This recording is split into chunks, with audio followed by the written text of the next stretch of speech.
What's up everyone, how are you all? Today we are back with another blazing Naruto story. What if Naruto's parents lied about loving him and he discovered the truth too late? If you enjoy, then please like, share and do comments, and also check the description box to original creator of this beautiful creation. Sarutobi sighed heavily, leaning back in his worn padded chair. He loved the old thing. He'd chosen it especially when he'd first made Hokage as a teenager, back when he was too short for his feet to touch the floor if he sat back in the cushy, fluffy thing. In this chair, he'd faced many troublemakers and passed many laws. Here he'd cuddled his 3 children and 1 grandson, and played both aggravator and peacekeeper. From here, he'd ruled a kingdom. Today, his faithful chair was the place he had chosen to sit as he rocked the plaintively crying infant in his arms gently, trying to soothe it. The boy was barely 3 months old, but he already had vivid blonde hair and a wide smile. Of course, he wasn't smiling now. No, he was screaming, sobbing, his blue eyes clenched tightly closed against the world. "Shush, shush, it's okay, little one," Sarutobi said calmly, unruffled by the loud noises.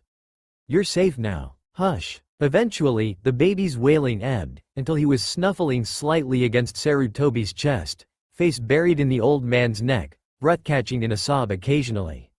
Sarutobi waited patiently, rocking the infant to sleep, some distant part of him amused to see the Anbu who had brought him here still standing stiff and unmoving at attention in the middle of his office, and wondered vaguely how long he could keep it up.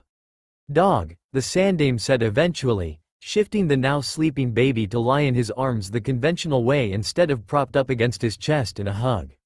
"Tell me what happened." The Anbu bowed his head and began to speak in a brisk, clipped tone. "A group of intoxicated civilians broke into the house the boy has been inhabiting, and proceeded to attack as he lay on a rug on the living room floor," he said formally. "I intercepted and apprehended them, and with the help of my partner, Owl, subdued and arrested them." The infant was highly distressed but appeared unhurt. Sarutobi nodded, tracing the little boy's soft cheek. "And what of Aya-san?" he asked. "Was she injured?" Dog hesitated a beat before saying tonelessly, "The child's guardian was not present. She had left the house several hours before the attack." The old man's hand clenched, gripping the soft blanket Dog had thought to wrap the child in before he'd brought him here. Aya, the woman he had charged with caring for the baby, had abandoned him, and then a group of drunken villagers attacked him. "How much longer can hatred for this innocent child fester in my village?" he said sadly, almost to himself. The Anbu shifted slightly. "Permission to speak freely, sir?" he asked. Sarutobi nodded once and waved his hand, gesturing Dog to continue. "This is getting ridiculous," he burst forth. "Every other day, someone attacks him. The village wants him dead, Hokage-sama. He needs to be protected better than this," the masked man finished lamely. The Hokage shook his head. "I understand you, Dog, I really do," he said to the rather short Anbu standing before him. "But the problem is, what do we do with him? I can find no better way to deal with this situation than to leave things as is and hope and pray the villagers will grow to accept him." Dog snorted derisively. "That's never going to happen," he said flatly. "People are far too good at holding grudges. Do you have a solution to offer?" Sarutobi questioned, sincerely curious and with a sneaking suspicion that the entire purpose of Dog's visit was to tell him one such solution. As expected, Dog nodded. "I do, sir," he said. "I propose the child is taken into Anbu custody. There are sects that specialize in the raising and training of children. He could disappear into Anbu, at least until he is strong enough to defend himself from angry drunks." Sarutobi frowned, unconsciously tightening his grip on the baby. "I had hoped to give him a childhood as close to normal as possible," he reminded the Anbu. "He needs to be among people, needs a chance to get to know children his own age and participate in a community." "Sir, if things keep on the way they are, he won't get that," Dog replied. "People hate him. There's no way they're ever going to let their children play with him. It's not going to happen. And frankly, better isolated in Anbu than dead before his first birthday. However, if he disappears, in a few years' time, you can reintroduce him into the village under a different name, and he is sure to be better received." Sarutobi considered, rearranging the blanket around the sleeping bundle in his arms. Finally, he sighed and nodded. "Very well, Dog, I will accept your solution. Take the boy. Give him to Anbu Agent Mouse." She can be charged with his care for the first few months. Dog nodded. Mouse had been pulled off active duty due to a severe leg injury, and had been cooped up in Anbu HQ since then. It was a good choice. Yes, sir. The boy is to be addressed as Pup, I think, in any and all reports, requests, memos and notes sent from Anbu regarding him, Sarutobi continued. If he is to disappear, he will disappear completely. His given name, however, should be used to his face. I will not take the name his father gave him away. He has no surname while in Anbu. Yes, sir. Dog bowed before carefully taking the baby in his arms. He held the infant gingerly, as if frightened the kid would break. A moment later, he was gone in a twist of smoke. Sarutobi dug in his pocket for his pipe and leaned back in his well-loved chair. Lemur, he called, and another Anbu, one of his guards, flickered into the visible spectrum. Sir, go into the village, Sarutobi ordered, tapping his pipe to clear it before stuffing fresh tobacco into it. Spread the news. Uzumaki Naruto was killed this morning. Anbu codenamed Owl stood on one side of a two-way mirror, watching as the four men on the other side slowly sobered up. These people were little better than dirt in Owl's mind, having spent a month and a half guarding the brat they'd tried to kill and finding him to be nothing more than a baby. What kind of monster kills a baby? Well, without an order from the Hokage to do so, the elite assassin had to add. These bloody civilians. So here they were in an Anbu interrogation cell. Owl was desperately hoping for the chance to misinterpret an order and give them a few marks to remember him by before he was forced to, once again, let them go. The door opened behind him and Dog entered, holding that telltale blue bundle to his chest awkwardly. Owl grinned behind his porcelain mask. Poor Dog, he had no clue when it came to babies. He was probably scared to put the kid down. Hey, Dog, he said casually to his teammate, turning back to the prisoners. What did the Hokage say? The child will be raised in Anbu until he can be safely integrated back into the village. He's been officially declared dead. Owl blinked. So what'll that mean for them? He asked, pointing at the four men, two of which were vomiting as their bodies rejected the alcohol they'd consumed. Owl fought a snigger. Civvies couldn't hold their liquor. Dog shrugged. They attacked and killed a civilian child. That's premeditated murder of an infant. They'll be tried for treason and, if found guilty, should be executed. Somehow, though, I think they'll get off with a prison sentence. Owl nodded. If not a severe warning, he said bitterly. The public will cry out for their release. But execution would be daft. Why make them into martyrs? Dog considered the men with distinct distaste for a moment before turning away. I have to take the kid to Mouse. Do you know where she is this time of day? Mouse? Good choice. She's usually over at East Wing, training, trying to force her leg to heal quicker and inevitably slowing the process, Owl said casually, leaning back against the mirror and looking down at the shorter by a head Anbu.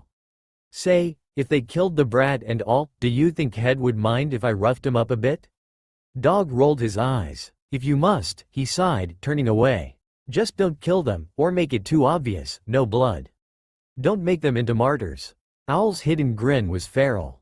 Gotcha, he said, turning back to peer predatorily at his four new victims. Then he thought of something and glanced back at Dog, who was making to leave. Hey, Dog, what's the kid's name gonna be? Dog was halfway out the door, and paused half a beat before saying simply, Pup, and sweeping away, arms awkwardly clamped around the infant. Owl raised a brown eyebrow behind his mask. Pup, he repeated, shaking his head. A code name already. That kid is destined for high places. Focusing once again on the four prisoners, Owl cracked his knuckles and cackled. Oh, this was going to be fun.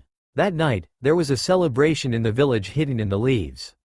Sarutobi watched the milling crowds below from the window of his tower, shaking his head regretfully as their shouts and laughter reached him. The 4th of January would likely become something of an unofficial festival in the years to come, the day the Kyuubi brat was finally disposed of. Someone pounded on his door, but he totally ignored it. People had been streaming into his office all day, each demanding the release of the 4 men who had done the deed. His council members wanted to gather and gloat at him, but he hadn't attended the meeting. Instead, he was enjoying the joys of a newly installed lock on the door. Said door rattled for a moment as whoever it was tried to force his or her way in, and then fell silent as he or she gave up. You can't ignore us forever. Hokage-sama. A voice reached through to him, but he totally ignored it. So, he mused to himself, what are you going to do with your murderers? He hadn't been able to place them with the Uchiha in the public jail, despite the numerous claims that, as they were civilians, they shouldn't be held by Anbu, simply because at the time they'd been getting false memories implanted in their minds so that their story would stand up under questioning. But that was done now, and half an hour ago he'd given the order to have the men moved to maximum security in jail. He couldn't execute them, that was for certain, nor, judging from the crowds dancing and feasting below, could he imprison them for anything near as long as he wanted to. He could give them a choice, Sarutobi thought. After their trial, once they were found guilty, and by hellfire, they would be, he could give them a choice. Say, 30 years in jail, the maximum sentence for premeditated murder, or a public lashing. Knowing the men, they'd all choose the quick, painful route, and Sarutobi could feel slightly vindicated as he watched them beaten until they bled. Ah, corporal punishment, how he loved it, Mouse hummed to herself as she limped through her new, and larger, quarters. Agreeing to take in a child that had been officially declared dead had its perks. Reaching into the crib that had been set up for her, she lifted the fussing baby, cooing to him absently. There, now. Hush, hush. You're probably hungry, right? Well, we'll deal with that right now. Propping the baby up against her shoulder with one arm, she walked to the kitchen section of her quarters. She had a sink, a fridge, and a dishwasher. How cool was that? In digging around for some baby formula and a bottle. She made it up quickly, double-checking the temperature was right and wouldn't burn the baby's mouth before she offered it to him. Naruto latched onto the rubber teat instantly, blue eyes staring up at her in amazement before flicking around the room, taking in everything. Mouse smiled. She loved this age. They were just so interested in everything, wiring up their eyes before they learned how to move anything else. Is that better, little pup? She asked, sitting down on her bed to feed the blonde infant. Naruto's response was to shift his gaze back to her masked face for a moment, before he went back to looking around. Mouse chuckled a little, running a hand over his little stomach and soft legs. She was going to enjoy this assignment. With her free hand, she reached up and pulled off her mask, allowing the boy to see her features and grinning as his eyes widened in surprise. He didn't stop drinking for a moment. A soft knock on the door caught her attention and she quickly replaced the porcelain before calling, "Enter." The door opened slowly and Dog came in, carrying a manila folder. "I brought you the boy's file," he said without so much as a hello. "It contains birthday, blood type, allergies and so on. That should be all you need to look after him. The Hokage wants you to contact him directly if there is a problem." The short masked figure placed the folder on the table in the center of the room. She got a table. Squee nodded and turned to leave, but Mouse called after him. "Dog, wait a moment. Do you want to, if you want to visit the baby, you're welcome to?" "I have no interest in the child," Dog cut in acidly. "I am merely following orders, and now my obligations have been fulfilled." "Good day." Mouse frowned at his back. "Kakashi," she snapped, "you know you're being unfair. His father is dead," Dog interrupted again without turning. "Let him rest. Either way, I want nothing more to do with his son." Mouse winced as he left, closing the door with a little more force than necessary. "Don't worry," she said to the baby in her arms. "He'll come around. He's just hurting, grieving, and he really does care what happens to you. He saved you from those nasty men, didn't he? And he brought you here. Just give him time. I mean, he's really just a kid as well, isn't he? He's only 14. Shaking her head, the injured Anbu woman lifted the baby higher and continued to feed him, firmly pushing her dog-masked comrade out of her mind. 18 months old. Now 18 months old, Naruto didn't need to be watched every second. He was sitting on a rug in the center of a locked, child-safe room, surrounded by a great many educational toys. Currently, he was sucking his left thumb, his favorite stuffed toy animal tucked into his left elbow, while his right hand worked to fit a square block through a triangular hole in the side of a box. After a few moments, he stopped and examined the block, then very carefully moved it to the square hole a few inches away from the triangular one. It fit in with minimal effort, and Naruto grinned widely. Now that all the blocks were safe in the box, Naruto moved onto a weird device that frequently made noises and sounds when he pushed random buttons on it. Tentatively, he pressed down on the red button. A siren sounded, and he grinned, happily banging the button again. Next, he pushed against the blue one, and a weird little chamber of the plastic device began to spin, showing him several pictures in quick succession. A set of blue eyes lit up as the child spied the ultimate temptation, an orange button. Instantly, he hit it as hard as he could, and the device promptly seemed to explode, several noises going off at once as other buttons were bumped and a small compartment bursting open. Out popped a small, soft plastic toy, a pig with a huge grin, and a recorded voice said, "Oink, oink." Before the pig was retracted and the hinged door snapped shut. "Oink, oink," Naruto repeated happily, banging the button again. He loved this toy. The door opened with a pressurized whoosh, and Naruto turned his stout upper body in time to see a small, brown animal trot into the room, pause, and sniff him. "Well, you don't need to be changed," he said in a low, gravely voice. "Kakashi, it's safe." Naruto frowned and ate his head. He vaguely recognized this creature. "Doggy?" he questioned slowly, and the brown creature glanced at him. Naruto was sure now. This furry animal was a doggy, which meant that. "Doggy!" he shouted as a grown-up entered the room, holding a brown paper bag. The man stopped and winced, but Naruto didn't notice as he climbed to his feet and made his wobbly way over to the silver-haired man. "Hello, pup," the man began, but yelped and snapped out his hands to catch the child as he stumbled and fell. "Doggy," Naruto repeated seriously, looking up at the white and red patterned face. "Ook, doggy." He held out his favorite plush toy. Kakashi stared at it for a second, then sighed. "Damn it, Mouse has a sick sense of humor." "Yes, pup, it's a dog." "Well done." Naruto was frowning in confusion at this speech, his head ed as he tried to follow. "Doggy," he said eventually. Kakashi stared at him for a long second.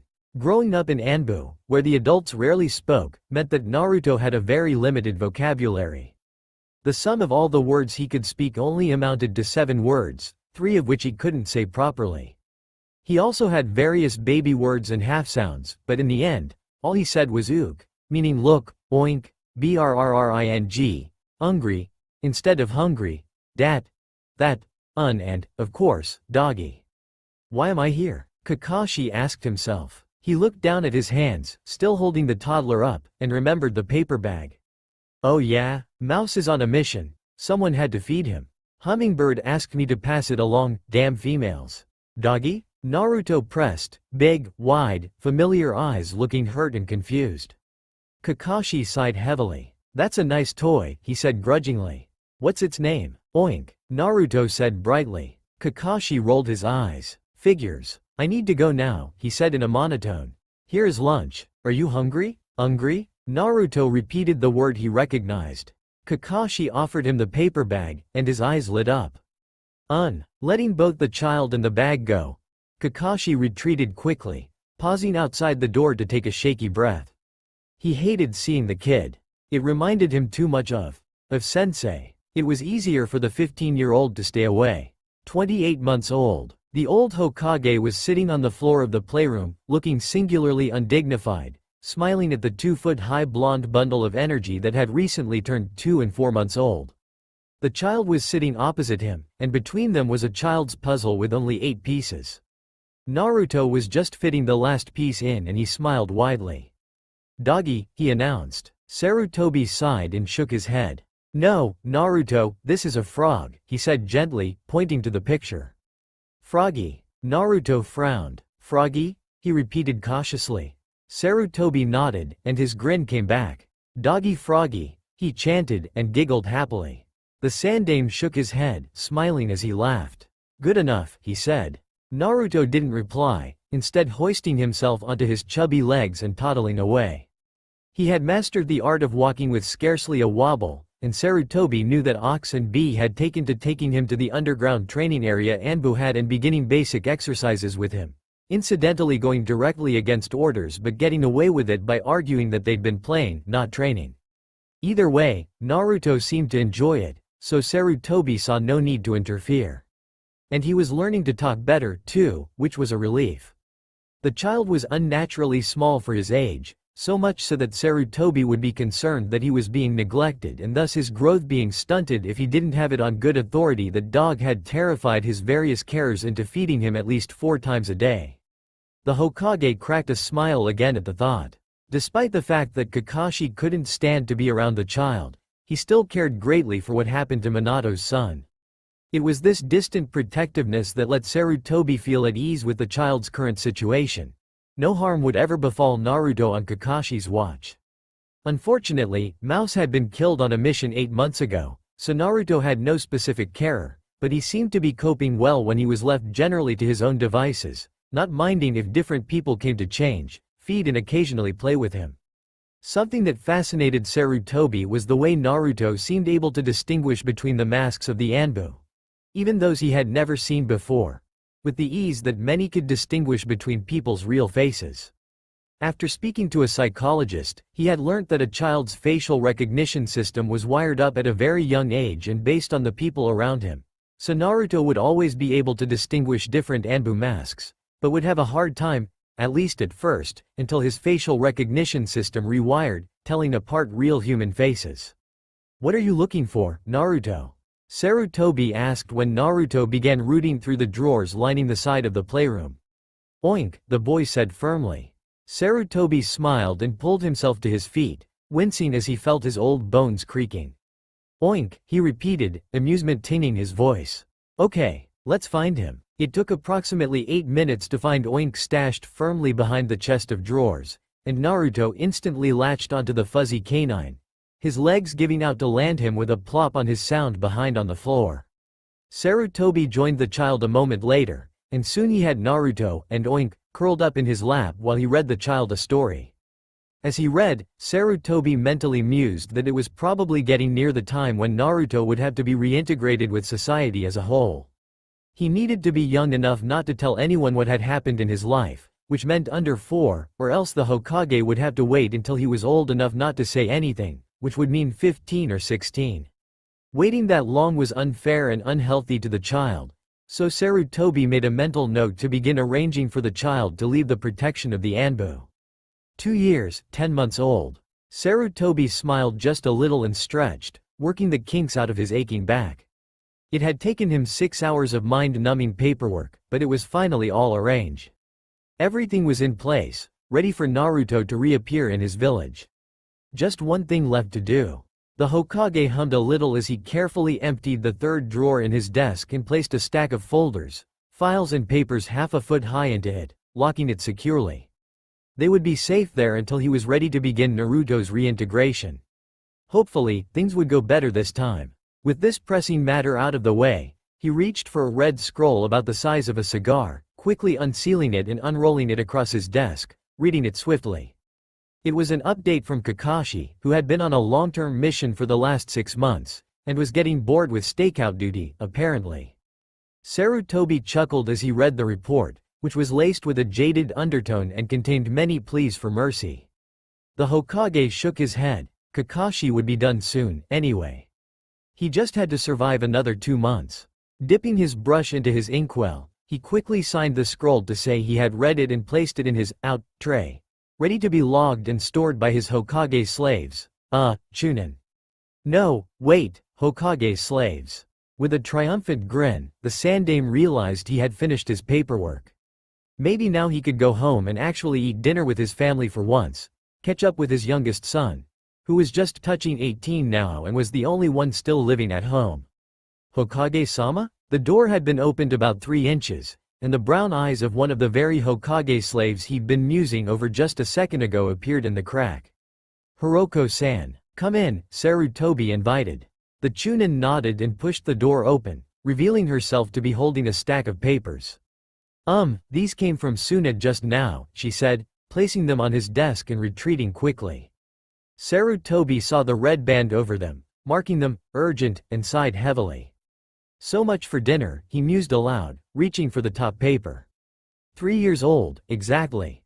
Kakashi hesitated a brief moment before opening the door leading to the small room Naruto slept in, not to be confused with his playroom. It was 8 o'clock. More than 2 hours past the kid's bedtime, and accordingly Naruto was curled in bed, fast asleep and sucking his thumb.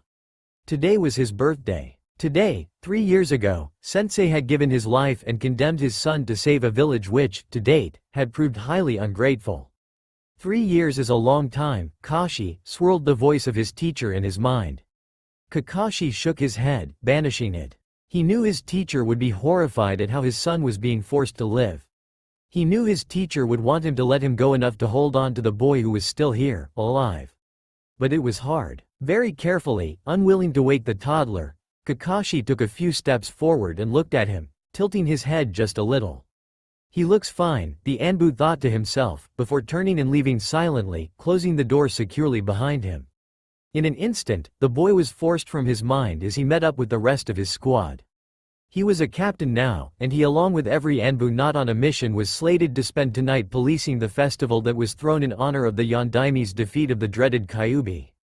Joy. Leading his subordinates to the festival grounds, Kakashi couldn't hold back a sigh, feeling particularly world-weary. He hated this festival. 3 years, 2 months old. Somebody's in trouble, sang Rabbit, the female member of Kakashi's team, the moment the silver-haired man walked into the room that morning. He paused and looked at her, confused even though his mask. "What are you talking about?" he asked. She was grinning, he just knew it. "Hokage wants you," she said airily. "Better hurry. Don't want to be late. You have nearly," she checked the clock hanging on the wall, 7 whole minutes to get there.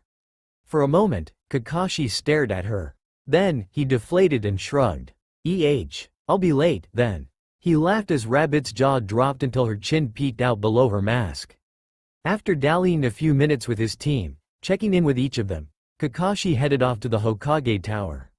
Once he arrived, he was waved in to see the Hokage without having to wait at all, so it was with a slight, hidden, smirk that he knocked on the Hokage's office door. Maybe there was method in Obito's madness, after all. It was murder standing at attention for the typical 40 minutes it took the Hokage to get around to seeing you. "Ah, dog," Sarutobi said as the Hitaki entered the office when prompted.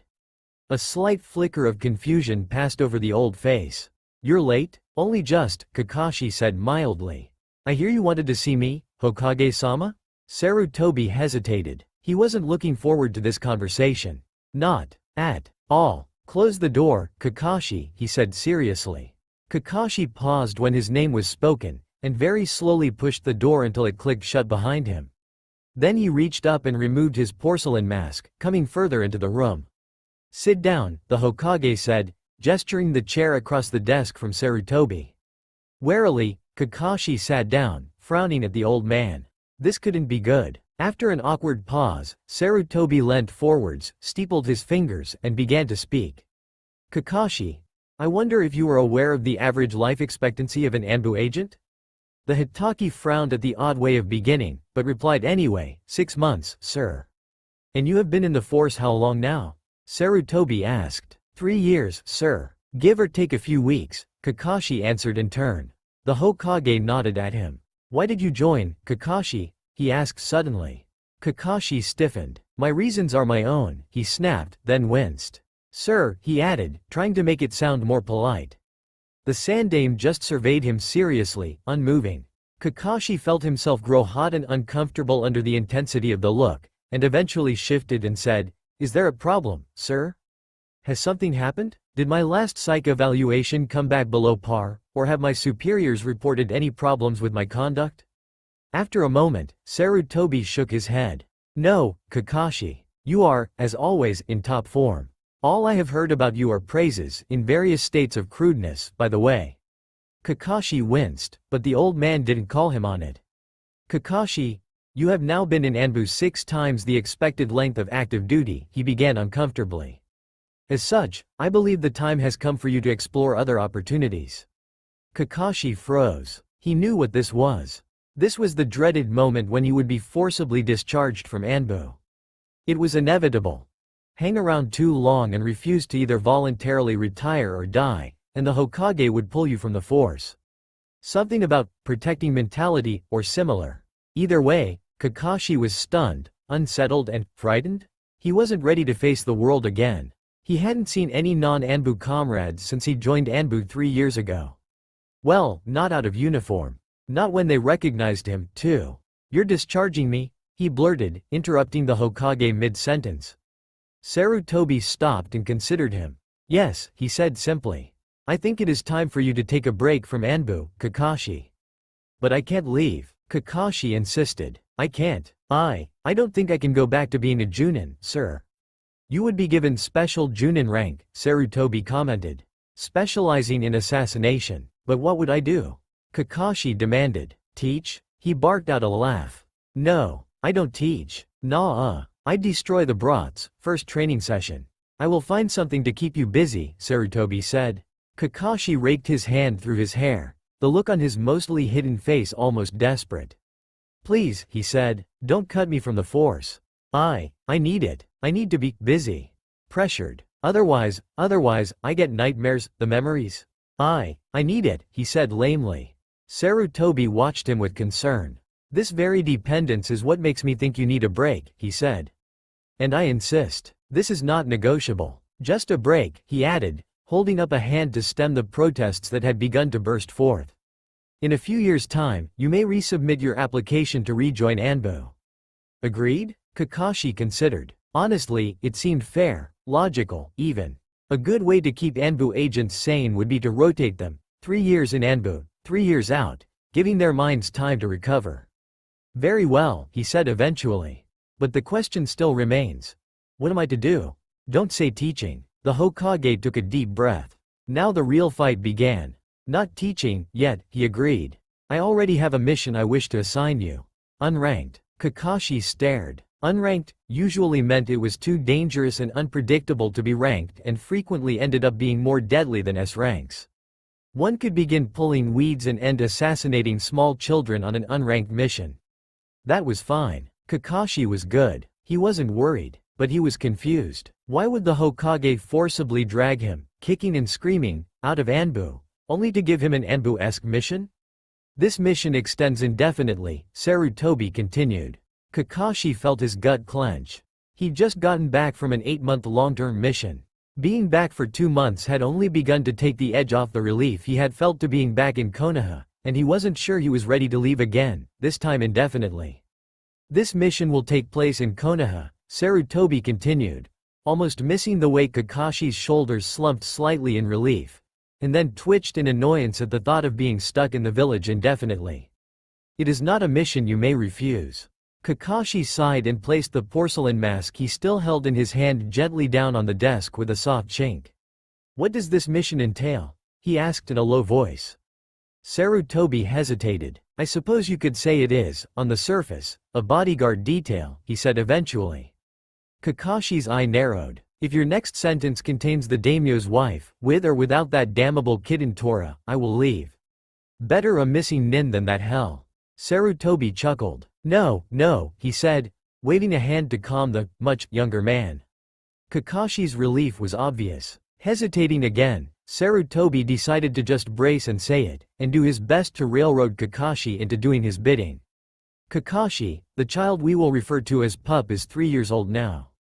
It has been a little less than 3 full years since he was first taken into the custody of Anbu. I think the time has come to reintroduce him to Konoha. Kakashi had gone stiff. Sir, I think that is a very bad idea, he stressed. Oh, Kami, you want me to guard him? Sir, if it comes out that Uzumaki Naruto wasn't in fact killed 3 years ago, and was in fact living in the very nerve center of our defenses, the villagers will riot. I'm skilled, yes, but I'm not that skilled. Nobody's that skilled. The kid'll be slaughtered. Sarutobi surveyed him with some amusement. Kakashi, when you first came to me with the idea of hiding him 3 years ago, you said that he should be placed back in the general community after an appropriate amount of time. I meant after 10 or 15 years. Kakashi exclaimed. You can't honestly think that people won't start to connect the dots if a boy exactly Naruto's age looking exactly like Naruto turns up in the orphanage and inevitably begins to show signs of being rather abnormal? That won't be an issue. He will be hidden in plain sight. No one will suspect anything, Sarutobi said confidently. Kakashi stared at him. Have you been drinking? He asked frankly. Sarutobi shot him an annoyed look. You, Kakashi, haven't been seen by any non-Anbu person since you joined Black Ops. I have, as you know, answered every question pertaining to your whereabouts by saying that you are on a long-term mission and vaguely alluding to the fact that you won't be back for some time. Now, I have arranged for your honorable discharge from Anbu, and you are free to return to the village. No doubt your homecoming from that long mission away will be a cause for celebration among your peers. Maida Guy especially seems eager for your return." Kakashi winced. Sarutobi pressed on. "Also, it provides a unique opportunity to exploit. After all, who would question it if you were to come home with a child after a 3-year absence?" The so-dubbed mission babies are very common among ninja in this situation. The Hitaki froze up. He was smart enough to put the pieces together. "No," he exploded instantly.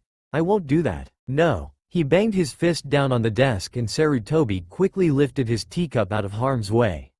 "Kakashi," he began, but the newly reinstated Junin was talking over him. "Even ignoring how utterly insane this idea is, he looks nothing like me. How are you going to explain that?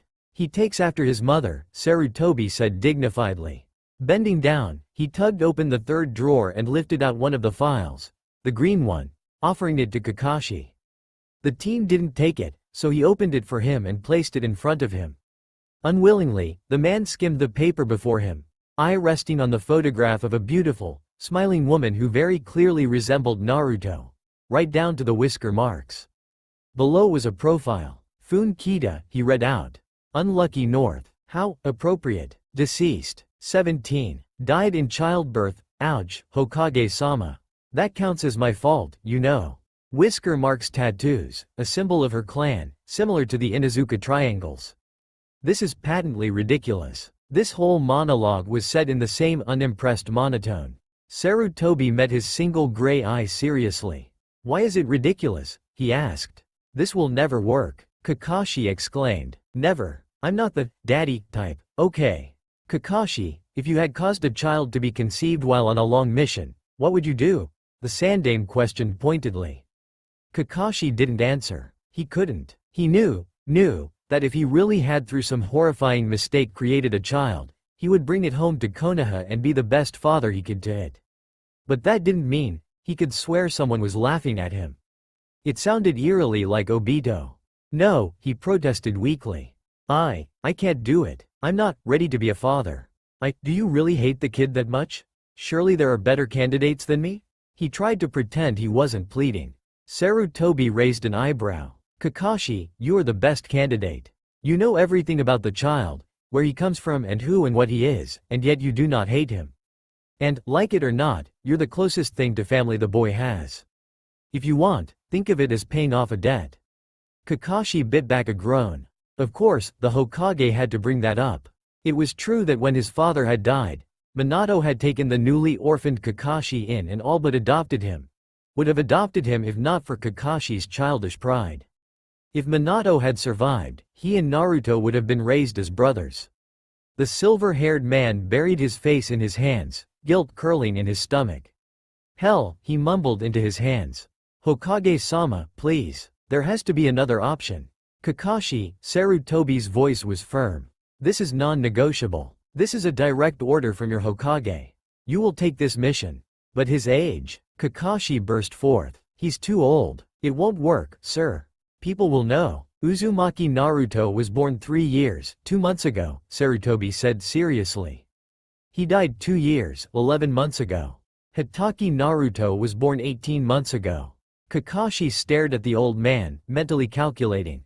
That would mean he'd been conceived when Kakashi was about half a month into his 16th year. "It'll never work," he protested. "You can't pass Pup off as half his age. It's impossible." Sarutobi shook his head. "Tell me, what is the difference, proportion-wise, between an 18-month-old and a 3-year-old child?"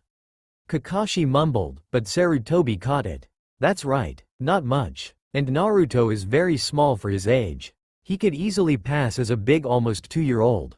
It will work, Kakashi. I have already arranged for it. It's also backstopped.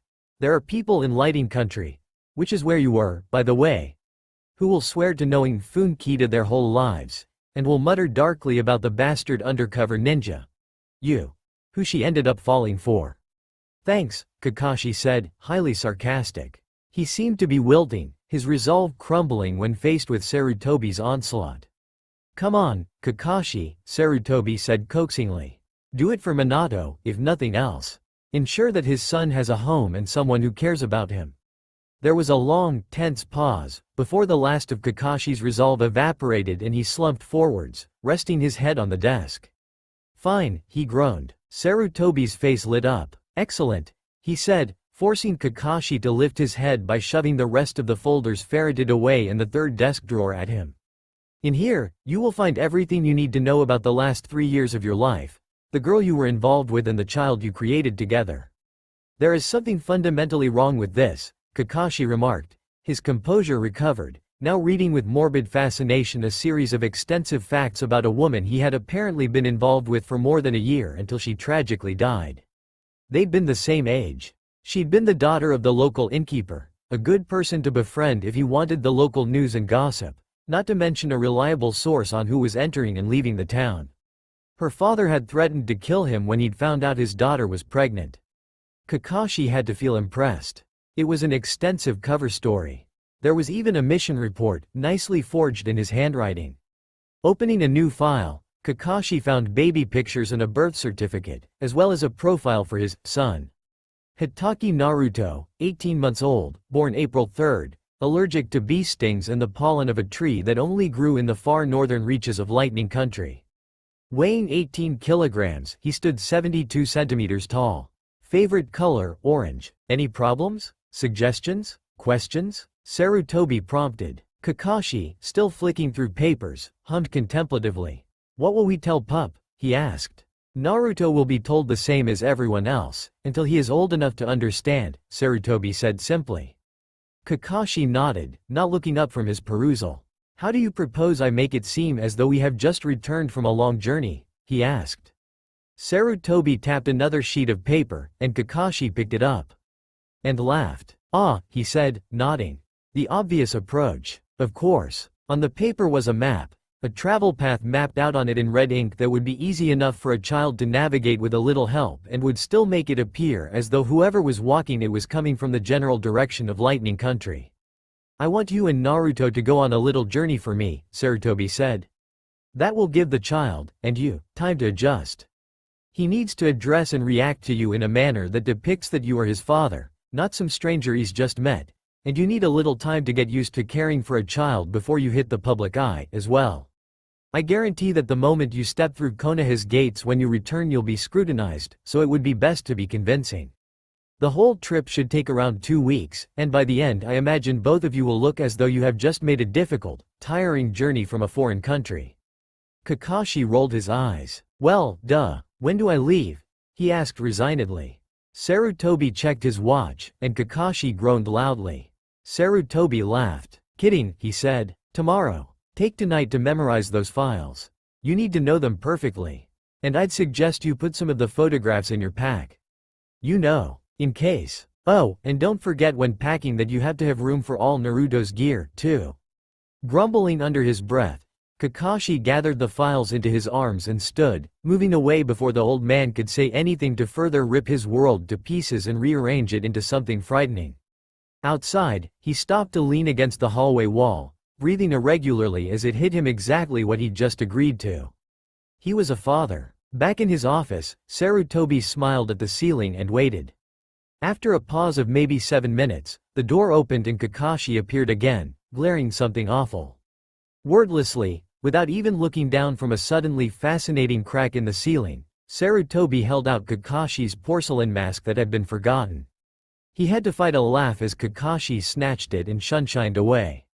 3 months old. The next morning, Kakashi woke up as usual exactly 3 minutes before his alarm went off and swung himself off his bunk, instantly alert. Upon confirming that he was indeed still safe, relatively, in his quarters in the Anbu HQ, he sat down and stared blankly at the whitewashed wall until his alarm went off, jerking him out of his stupor. He jumped and blearily rubbed his hand over his face, before beginning his morning rituals of washing, shaving, dressing and breakfasting. By the time he was done, it was 5 a.m. Here, Kakashi deviated from his normal pattern. Instead of grabbing his mask and moseying on down to meet up with his squad, collect a mission and leave, he swung his pack up onto his back, where it settled over his white standard issue armor, his cloak tied to the outside of it in a neat roll. He hesitated over his mask, eventually deciding to place it over his face for the hell of it, and, after checking that he had left none of his personal effects in the room, strode out of his quarters for the last time. Walking slowly, he made his way through HQ, heading unwillingly but unerringly towards Naruto's bedroom.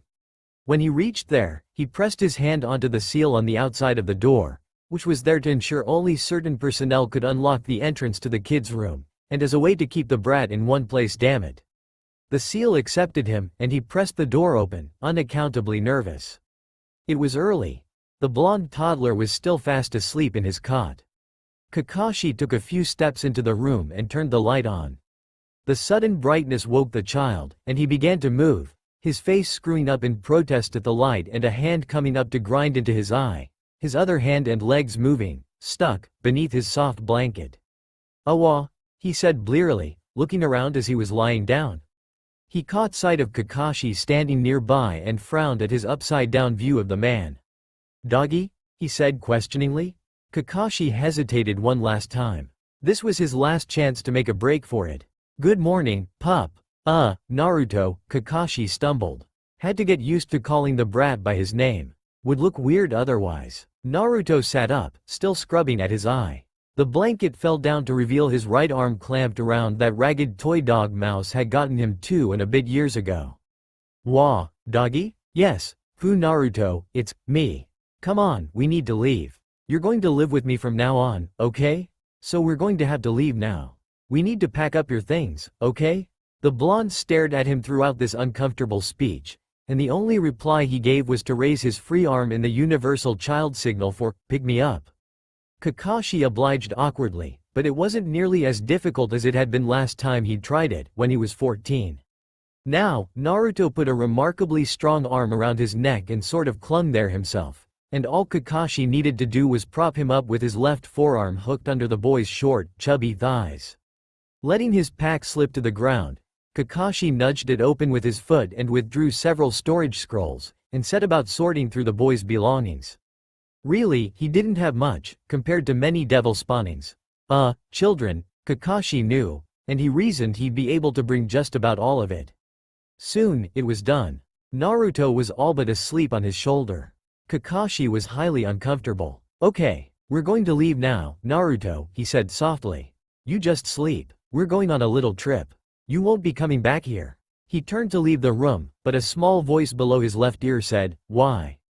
Oofij, bonky." Kakashi closed his eye. He honestly had no frickin' clue what the child had just told him. He had to teach him to speak better, even if that meant talking to him constantly. Sweeping the room with his gaze, he saw that the only thing he hadn't picked up was the soft blue blanket on the bed. With a sigh, he lifted it, and, shuffling Naruto carefully, managed to lay it over his shoulder and lay Naruto on top of it, ensuring that it would only fall and get lost if he dropped Naruto, and face it, that just wasn't happening. Somehow, Kakashi managed to stuff the filled scrolls into his pack and navigate the bag onto his back without dropping the toddler, but by the time he was done, he had a death grip on the small body, convinced he was about to fall, convinced that if he did fall, he'd break his neck and die.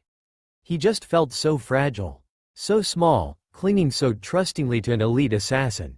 It almost seemed a crime to hold something so soft and innocent so close to such a blood-saturated soul as Kakashi's. Naruto wriggled uncomfortably, and Kakashi made a conscious effort to relax his grip just slightly before the blonde woke up completely from his doze. We're going to go now," the silver-haired man said uncomfortably. He wasn't used to narrating his life for others. He didn't even enjoy telling those he was directing where he was going to be and what he was going to do. And the kid wasn't exactly answering. But he did have to sort of talk to him, right? Kakashi wasn't good at small talk, so telling the baby everything he was doing was a good way to fill up his word quota. Readjusting the child in his arms until he was holding him up against his chest with both arms, the boy's legs around his waist and small arms hugging his neck, soft gold hair tickling his ear as Naruto rested his head on his shoulder, Kakashi exited the room, moving swiftly and covertly to escape Anbu headquarters.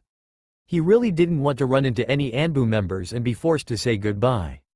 In fact, he had plans to be well out of the village by the time a morning meeting was called and the force as a whole was informed that he had been discharged.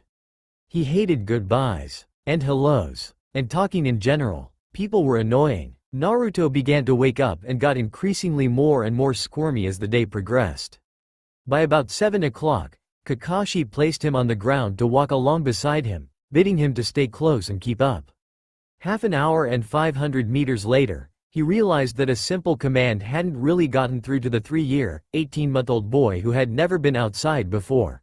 That he could remember, at least. "Naruto, come on," he said, as the toddler stopped yet again to examine a flower. Those blue eyes flashed up to Kakashi's still masked face and a pout formed. The boy looked dangerously near refusing to obey, so Kakashi gritted his teeth and took the dreaded step. He held out his hand to the blonde. Instantly, through part delight and part conditioned response, Naruto slipped his much smaller hand trustingly into Kakashi's large one, consenting to being pulled along at a slow walk. It wasn't long before Naruto started flagging, lagging behind and relying more heavily on Kakashi to pull him along. The Junin cast him mind about, trying to figure out what was wrong, before he realized that the toddler wasn't used to walking very far at all. But they had a long journey. Kakashi tried to think back to when he'd been 3. He had vague memories of trips out of village with his father when he'd been very young, before his father had gotten so incredibly busy. Ignoring the hot shards of pain that always lanced through his heart whenever he thought of his father, Kakashi mentally reviewed the man's strategy for caring with his young son when they were going to be walking for a long time. Kakashi remembered he would walk in the morning, after breakfast, and then inevitably get tired after an hour or so and be carried by his father, falling asleep on the man's back or shoulder, until he woke up and they ate lunch. Then he would either walk some more or demand a ride on his father's shoulders, and he would be alternately carried or walk until the sun went down, and they stopped to make camp, eat dinner, listen to Tucson and occasionally Jiraiya-sama, if he was there, tell stories, and sleep the night. Right, Kakashi could do this. He nodded decisively. He would follow the same general pattern, he decided, reaching for Naruto to lift him off his tired feet. He would carry him for a while, until… Wait, dinner, lunch, breakfast. Kakashi swore aloud when he realized he had completely forgotten to feed the kid. Naruto wasn't one of his Anbu teammates who'd slept in and needed to be roused. He had a responsibility to supply food. Well, that makes it break time, I guess, Kakashi thought dryly, deciding to stop right there beneath the trees. Without further fuss, he simply folded his legs and sank onto the leaf litter with a certain trained grace, crossing his long legs beneath himself. Naruto looked at him curiously for a moment, before he mimicked the older man, sitting down with a clumsy thump and crossing his short, stubby legs, wide blue eyes watching the older Konohan for a clue as to what was going on.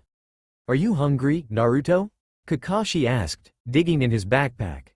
It was impossible to miss the way that the toddler's eyes lit up. "Hungry," he shouted, clapping his hands. "Eat, please?" "Yes, you can have breakfast now," Kakashi said absently, still rooting through his pack. Eventually, he came up with a soft bread sandwich, toddler-friendly, which he handed to the boy, making grabby motions at him and edging closer on his bottom eagerly. Kakashi had to restrain a wince at how enthusiastically the baby began to eat. "Okay, I have to remember to feed him. Important." Carefully reaching up, he removed the white and red mask that was fitted over his face with a sigh. He should probably stop wearing it, he admitted to himself. He wasn't in Anbu anymore. He let a finger trace over the pattern of a snarling dog that was painted onto it before quickly tying it onto the outside of his backpack. A glance told him Naruto is staring at him, mouth open, giving Kakashi a nauseating view of a bite of half-chewed bread and butter. "Ew, what?" he asked. Naruto chewed twice and swallowed rapidly, emptying his mouth enough that he could level one finger at Kakashi's nose and say, "Or face off." "Oops, me." Kakashi closed his eye, mentally analyzing that. What the hell? Was the kid even speaking the same language as him? What was he trying to say? Well, it probably had something to do with his mask coming off. Come to think of it, the only person Naruto had ever seen without a mask was the Hokage. "Yes, I took my mask off," he said, taking a guess and hoping he got the kid's meaning right. "This is my face." Well, kinda. He didn't want to remove his Hite-8 and cotton face mask as well. Naruto narrowed blue eyes warily at him. "Doggy?" he asked suspiciously. Kakashi blinked. Was the kid? Either way, it would be best to change the form of address now, to give them both time to get used to it. Daddy, Kakashi enunciated clearly, touching his own chest. Daddy. Naruto tilted his head, confusion written over his face. D? He repeated uncertainly. Kakashi nodded. Daddy, he confirmed. I'm Daddy. Daddy. Naruto sounded marginally more sure. Kakashi nodded. Now, eat your food. We need to get moving. After a long pause, during which Naruto frowned at the man almost skeptically, he turned back to chewing his bread with half a set of teeth. The rest had yet to grow through. Kakashi sighed with relief. Hurdle 1 down. Now, he was up for 2 fun weeks of father-son bonding. A weary teenager heaved a small child a little higher on his hip. Though he could usually carry weights much heavier than 18 kilograms for much longer than he'd been carrying this one, it was a totally illogical but cruelly true law of the universe that young children got heavier the longer you carried them. Naruto was resting his cheek against Kakashi's shoulder. His blanket was draped around him like a cloak to keep the evening chill away, and Oink was crushed between his stomach and Kakashi's chest. He was holding a plastic baby's bottle filled with formula that had been mixed with water from Kakashi's flask and heated with a mild Kaiden jutsu. He was sucking on it slowly, his eyes heavy. He did hope Daddy would find a place to stop soon. He was really tired, but couldn't sleep well when he was being jostled by the man's movements. They had been out here in this strange place for a long time, more bedtimes than Naruto could count. He liked it out here, with big green and brown fresh-smelling things Daddy had told him were called trees, and weird things that moved all by themselves but were neither doggies nor froggies, but he liked it most of all because Daddy was with him all the time and he was never left alone. Dimly, Naruto realized Daddy had stopped and was setting out a sleeping bag with one hand. The first night they'd spent out here, Naruto had had a bad dream, and Daddy had picked him up and hugged him until they fell asleep together. Ever since then, Naruto would always curl up against Daddy and go to sleep right there when they stopped. He liked this bit of the day the best, and he didn't even like bedtime. But Daddy was big and strong and brave and scary, and he made the bad dream monsters stay away, and Naruto loved snuggling up against his chest and feeling his strong arms hug him and knowing that when he woke up Daddy would be right there. Daddy, he said sleepily as he found himself set on the ground and the other man began to unbuckle his small shoes. Yes, Naruto? Daddy answered. Naruto was too sleepy to even really look at him as he said, When we go air? Daddy had said they were going somewhere special, to a new home where they were going to live. Over the last few days, he told Naruto quite a bit about it, and Naruto wanted to know how long until they reached the mysterious place. Long time, Naruto, Daddy grunted, slipping into the sleeping bag and carefully lowering Naruto onto his chest, arranging the boy comfortably. A week and a half, or more. Naruto nodded drowsily even though he didn't understand, his eyes closing as he slipped into unconsciousness. For a while, Kakashi lay and looked down at the soft blonde hair that obscured his vision, even though he was exhausted and couldn't seem to get enough sleep these days. As bizarre as it was, Naruto had taken to him like a duck to the water. It would be easier than he had supposed to convince Konoha they were a family when they arrived in 1 or 2 weeks' time. There would be no need to explain away Naruto's standoffish behavior, simply because he didn't display any. No, all that would be needed was an act on Kakashi's part. A show of fatherly affection towards the kid. It didn't need to be overdone, either. Kakashi winced at the thought of acting like those simpering idiots who fawned over their kids. No, that would fool no one. No, he just needed to pretend he loved the brat. He'd been practicing for the last couple of days, and he thought he'd gotten pretty good at it. The ex-Anbu effortlessly squashed the twinge of guilt he felt in his soul at deceiving the child like this, especially since it was obvious the toddler had, through some miracle, bonded with him. But Naruto didn't ever need to know that Daddy's affections were false. He'd even gotten better at interpreting the baby babble. Absently, Kakashi raised a hand to smooth and pet the downy soft blonde hair, shifting a little so he could see the boy's face. Naruto was fast asleep, sucking his thumb unconsciously, his half-full bottle lying forgotten in his other hand. Kakashi frowned a little, one gloved hand moving to tug the thumb out of Naruto's small mouth. He'd have to break that habit. Instantly, with a rustle of cloth, Oink's fluffy tail took the place of Naruto's thumb in the child's mouth, and Naruto snuggled deeper into his blankets, sucking firmly on the plaything. Kakashi winced. That definitely explained why the toy was so tattered. Breaking the habit had suddenly become a top priority. Right below toilet training, even if it was kind of, cute. Relief coursed through Kakashi. He had just spotted the gates that allowed entrance into Konoha up ahead. They were home. The journey that had easily been the most exhausting and nerve-wracking of his life, including that time he'd had to drag home an unconscious teammate from Iwa whilst nursing a stomach wound and being chased by a small army, was finally over. It had been a trying 2 weeks.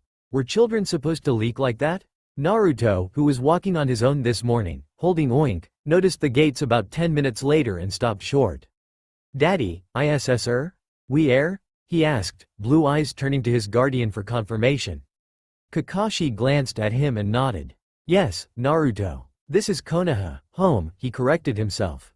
"This is home." Those familiar eyes lit up and suddenly the toddler transformed into some kind of miniature yellow flash as he darted ahead, moving with mind-boggling speed the way only a toddler can. "No, you don't," Kakashi muttered, quickly flashing through some hand signs, activating a jutsu a kindly innkeeper had shown him 2 nights ago. A chakra leash activated and snapped out to catch Naruto, pulling the pouting boy gently back to his father's side. "No FA, he whined. "Yes, fair," Kakashi countered. "Remember what I said about running off? Bad Naruto." Instantly, the baby's expression turned from excited but thwarted to horrified and contrite. "I'm sore," he wailed, latching onto Kakashi's leg. Kakashi sighed and patted his head. "It's alright, just try to remember next time, okay? You could get hurt, running off alone." Naruto nodded, a toddler's promise to be good, and together the pair approached the gates. One of the 2 Chunin guarding the gate glanced up as they came into his field of vision. Seeing only a young man and a small child, not likely to be threat, he glanced back down, only to do a double take as the man's identity and the fact he was traveling with a toddler of all things made it through to his head. Kakashi-san, yelped Chunin A. Kakashi neither knew nor cared what his name was, tired as he was. "Why, you're back," stuttered Chunin B. Kakashi nodded once as he paused at their booth, his single eye sparing them a glance before fixing back on Naruto with parental paranoia. "The village has missed you," offered Chunin A. Kakashi spared a second in his Naruto watching to shoot him a dull look. Chunin A winced. Who is this?" Chunin B tried, looking at where a small blonde person was trying his utmost to push the heavy gate into the village closed. "His name is Hitaki Naruto," Kakashi said shortly. "He has no passport. However, as an ANBU, I can authorize his entry. So just mark my name on your list and wave us through, okay?" Yeah, you can do that," Chunin B agreed quickly, scrawling something down on the nearest scroll. "Go on through. Don't forget to hand in your report, and, it's good to see you back, Kakashi-san." Kakashi gave a snort of disbelief, but summoned Naruto to his side with a tug on the chakra leash and moved through the gates. Chunin A didn't seem able to let it go. "Wait, Hitaki Naruto, is he related to you? Like, your kid, or, ouch." Kakashi smirked without turning to see what had happened. He knew. Chunin B had just stomped Chunin A's uncovered toes. Quite hard, from the sound of it.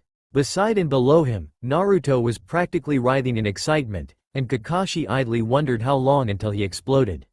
He could practically hear the kid's gears whirring 10 times faster than usual, trying to keep up.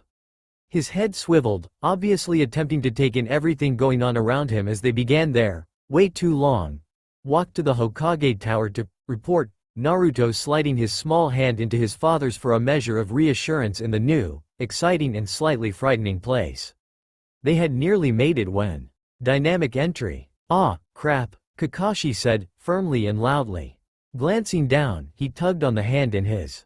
"You're never to say that word, you hear?" he said sternly to the kid.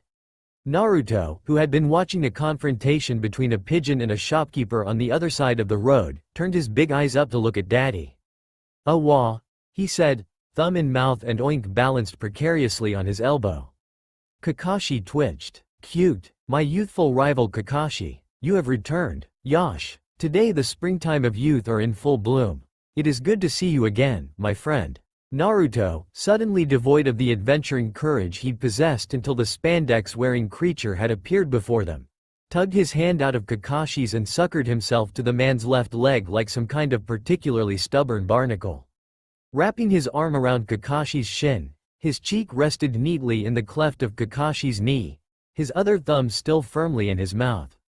"I have missed you, rival Kakashi," Guy was declaring to the rapidly emptying street. "Do not think I have forgotten our competition. No, you will not escape that easily. The flames of youth will triumph over your hip and coolness. The score currently stands at 15-16 in my favor. We shall." "Oh, who is this champion of youth who stands close to you?" Kakashi debated the pros and cons of several answers, but Naruto saved him the trouble by pulling his thumb out of his mouth with a wet popping noise and slapping the slimy, "Ew" hand over his left ear, saying, "E-O-U, daddy." "Owie." Kakashi bit back a snigger. "Yes, he is," he agreed, patting the blonde head consolingly. Guy looked from tall to short Hitaki and back again. "Kakashi, am I right in thinking that you understand his youthful words?" he asked, slightly confused. Kakashi nodded shortly. "I do," he said. "He's loud, daddy." "Ouch. So, please." Inside voices, "Guy, you're hurting his ears." "Ah, I am sorry, young Guy." Inside voices, "I am sorry, my young friend." Guy tried again. "I will keep my voice lowered. And if I can't, I will swim 50 lengths of the river whilst chewing rocks." "And then, did you say, daddy?" Kakashi sighed slightly. He was torn between amusement and dread at this conversation. "Ah, well, might as well get it over with." Squaring his shoulders, he said, "I did. Guy, this is my son. Naruto, this is Guy-san." For a moment, Guy looked remarkably un-Guy-like. His grin slid off his face, to be replaced with a grim sort of expression Kakashi had rarely seen, which looked rather out of place on Guy's features. "Your son?" he repeated seriously. "Who is his mother?" "Girl from the village I was staying in," Kakashi said, meeting the green-clad Chunin's eyes unflinchingly. Guy frowned at him. "Kakashi, my friend, while I understand you wishing to keep your son, was it not perhaps unwise to tear a son from his mother?" Guy asked in a low voice, dark concern tinging his question. "After all, what do you know about raising a child?" Hung unsaid but unmistakable in the air between felt himself stiffening and drawing up to stand at his full height in a response to the query, one hand reaching to rest possessively on Naruto's messy head. "Kita is dead," he said flatly. "It was accept responsibility for the child or abandon him for his village to raise. I believe I took the only option." Guy closed his eyes for a moment at the news, and Kakashi cringed as was he suddenly enveloped in a hug. "I am sorry for your loss. The loss of love at such a young age as ours. My heart bleeds for you, my rival." This was shouted at the top of Guy's powerful lungs, right into Kakashi's right ear. "Can't breathe," he muttered, and Guy eventually released him. Tears were streaming down the other man's cheeks. Kakashi winced. "He cries so easily." Again, he swore he heard Obito's hysterical laughter. "Guy, it's okay. Really. It was 18 months ago when Naruto was born. I'm fine. Seriously, Guy, stop crying." Tears are unyouthful? There we go." Guy wiped his eyes, the flood of manly sobs dying down rapidly. In a few moments, he was calm enough to grin again. He knelt before the Hitaki pair, putting himself roughly on Naruto's level. The blonde surveyed the weirdo warily. "Hello, most excellent and youthful child of my rival, Kakashi," he said brightly. "I am Meta Guy, Konoha's green beast." Naruto frowned, tilted his head, looked Guy up and down with his bright blue eyes, and then leaned around his father's leg and said clearly, "Froggy." Then he placed his thumb in his mouth and held up his other hand for his father to lift him. As Kakashi obeyed, hoisting the child into the air, he couldn't help it. He began to laugh. A small shadow crept across the floor, raised up on tiptoes to minimize noise. Sunlight peeked in through the window and bounced off bright golden hair, making the shadow shine a little in the small, one-room apartment. Grinning, Naruto took 2 more steps and pounced. Kakashi jolted awake as something small cannonballed his stomach. "Oof. Daddy daddy up up up." Naruto squealed from his midriff. Unfortunately, by the time Kakashi realized who had attacked him, he was halfway through a counter move and a second later had Naruto pinned beneath him, one arm firmly behind him and a kunai pressed at the back of his neck. There was a 2-second pause before Kakashi snatched the knife away and let Naruto's twisted arm go, pushing himself up to get his weight off the small, fragile body. He felt sick. Naruto was so small, he must have hurt him. He'd attacked him. A baby. He was a horrible guardian. Naruto would be injured, and the Hokage would take him away and give him to someone else, and why was his chest hurting and he didn't have time for this, and oh god, is Naruto hurt? Why isn't he moving? Shit. The boy then did something that threw Kakashi's panicking mind for a loop. He started giggling. Naruto had been stunned when Daddy had flipped him over and pinned him face down on the mattress, and it had taken a moment to realize what had happened, and then that he'd been let go. Then, he'd started to laugh. Daddy was good at playing. This was a fun game. Sitting up, he squirmed around until he was facing Daddy once more and dived at him again, head butting his chest and attempting, futilely, to force Daddy back down on the bed. One of Daddy's arms came up around him, pinning him again against the man's chest this time, and Naruto squealed happily, wriggling energetically in his grip. Kakashi's mind was frozen, unsure of how to respond to this situation.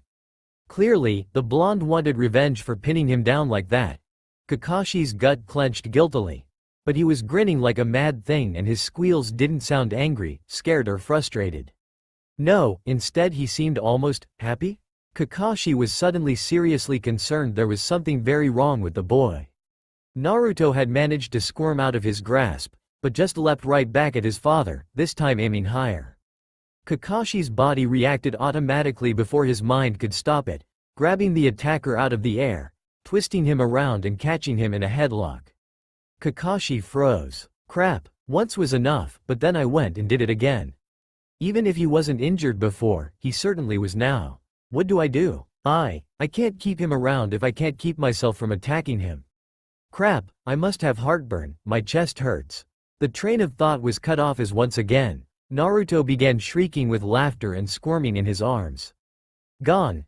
He shouted at the top of his lungs, in between writhes and shrieks of laughter. Gone, gone, gone. He managed to tear himself out of Kakashi's loose grip and instantly launched a new attack. Kakashi grabbed him, mind worrying. Was he sane, again? Was he having fun?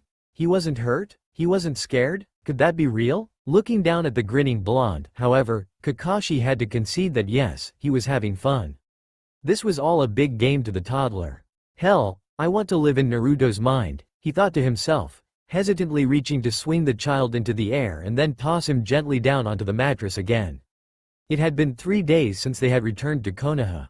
Kakashi had set up a crib in his small, one-room apartment, but the little brat had recently figured out how to escape from it. Bloody imaginative children. Child safe should mean child safe, damn it. Rolling his eyes and shoving the brat down when he tried to squirm to his knees, Kakashi mused that there were days he could truly appreciate that Naruto was indeed Kushina's son. Naruto was happily seated on his blankie, which was spread out on the limited floor space of Daddy's apartment, happily arranging the painted wooden blocks Daddy had given him, occasionally lifting one to chew absently. There were noises outside the closed door, but he didn't listen to them, too intent on his game. 4, 5, here we are.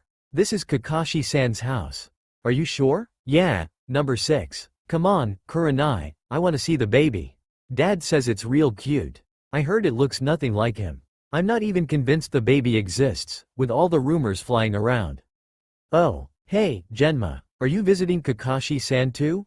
Yeah, I'm curious as to how he got the kid in the first place. I'd figure the usual way, Genma. You think? I just always thought Kakashi was too, I don't know, frigid for any kind of intimate interaction. Che, please, there's a complete difference between shunning human contact and refusing. Anko, why are you here? Same reason you are, dumbass. To see the baby. Well, mostly to see if I can get into Kakashi's pants, but it amounts to the same thing, really.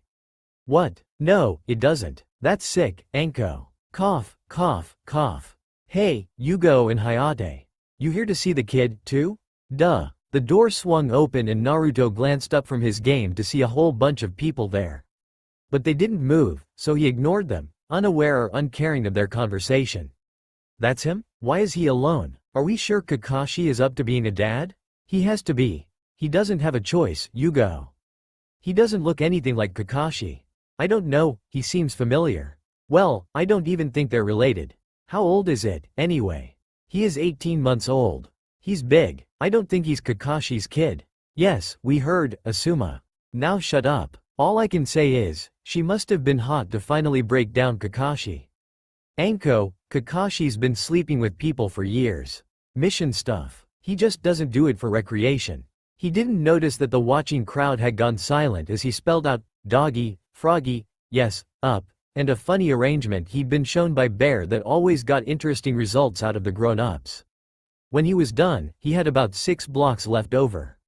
He examined them, but couldn't make any more words out of the sounds painted on them, so with a sound of disgust, he lifted one of them and threw it at the bucket they'd been stored in, which was standing at the opposite end of the blankie. He'd been taught how to throw stuff by a pair of the white-faced men, and had lots of fun practicing it, so he quickly threw the remaining 5 blocks at the bucket, grinning delightedly at the clanging sounds they made when they landed neatly in the metal container. The watching teenagers had begun whispering again. Cough, cough. Did you see that? He's 18 months old. Well, it's definitely Kakashi's kid. Bang goes the baby snatcher theory. He's so cute. Cough, cough, cough. Look at the words he spelt. He got shuriken right. How did he do that? Oh, great, another super freak. Cough. Kakashi will be horrible. There'll be no living with him. Come on, let's go inside. I'm sick of standing in the hallway. Naruto looked up in alarm as there was a sudden movement and all at once a half-dozen strangers rushed inside, right at him. Instantly, he screamed, flinching backwards as he shrieked at the top of his lungs in the desperate hope that Daddy would come and rescue him. There was a loud crash and a tinkle, and Daddy burst through the window in a shower of broken glass, landing in front of his son in a battle-ready position. Kunai out in a feral father mode, touch my son and die look in his eye.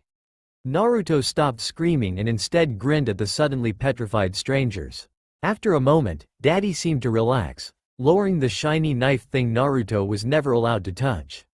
Asuma? Kurenai? Genma? Yugo? Hayate? Anko?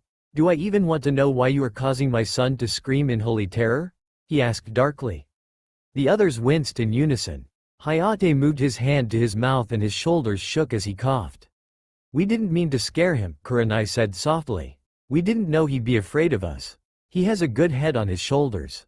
Stranger danger, and all that, Kakashi retorted, placing his kunai back in his pouch and turning to lift the toddler, making desperate, up, motions off the glass shard-covered ground.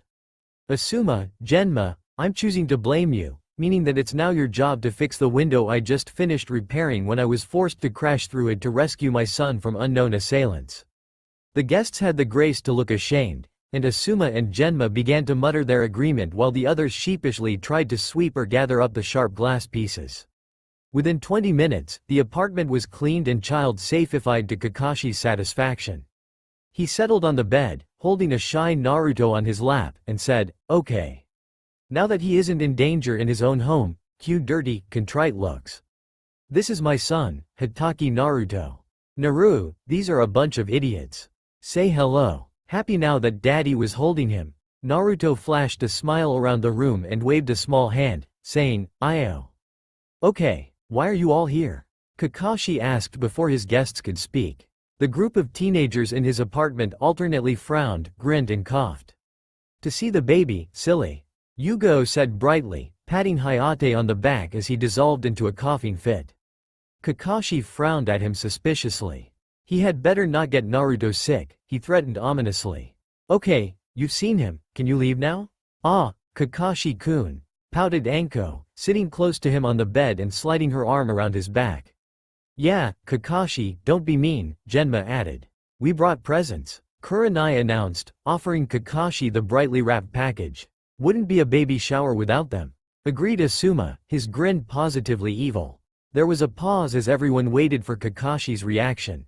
I hate you all, he said dully. Fine, have at it. Naruto's eyes had lit up and he reached for the shiny, bright-colored box held in the tall woman with red eyes hands. Pweti, he cooed as his father allowed him to catch and chew the ribbon it was tied with. Kakashi seriously considered setting off a bomb just to clear his apartment. If not for the fact that Naruto was also in the room, he probably would have. Knock knock. called a cheerful voice from the open doorway. Kakashi glanced up and groaned aloud when he saw some of the adults, his sensei's generation, poking their heads in. "We heard there was a party going on here," Inoichi said brightly. "I'm hungry," commented Shuza as he forced his way through teenagers, somehow squeezing into the small room. "All this baby stuff is so troublesome," Shikaku added, dropping a box onto the gradually growing pile on the table. "I wouldn't even be here, but my wife nags, and when Sume told her, man, marriage sucks. And the kid cries, you know? He's not even properly toilet trained. Ick." His blonde friend patted his shoulder sympathetically. "I know what you mean.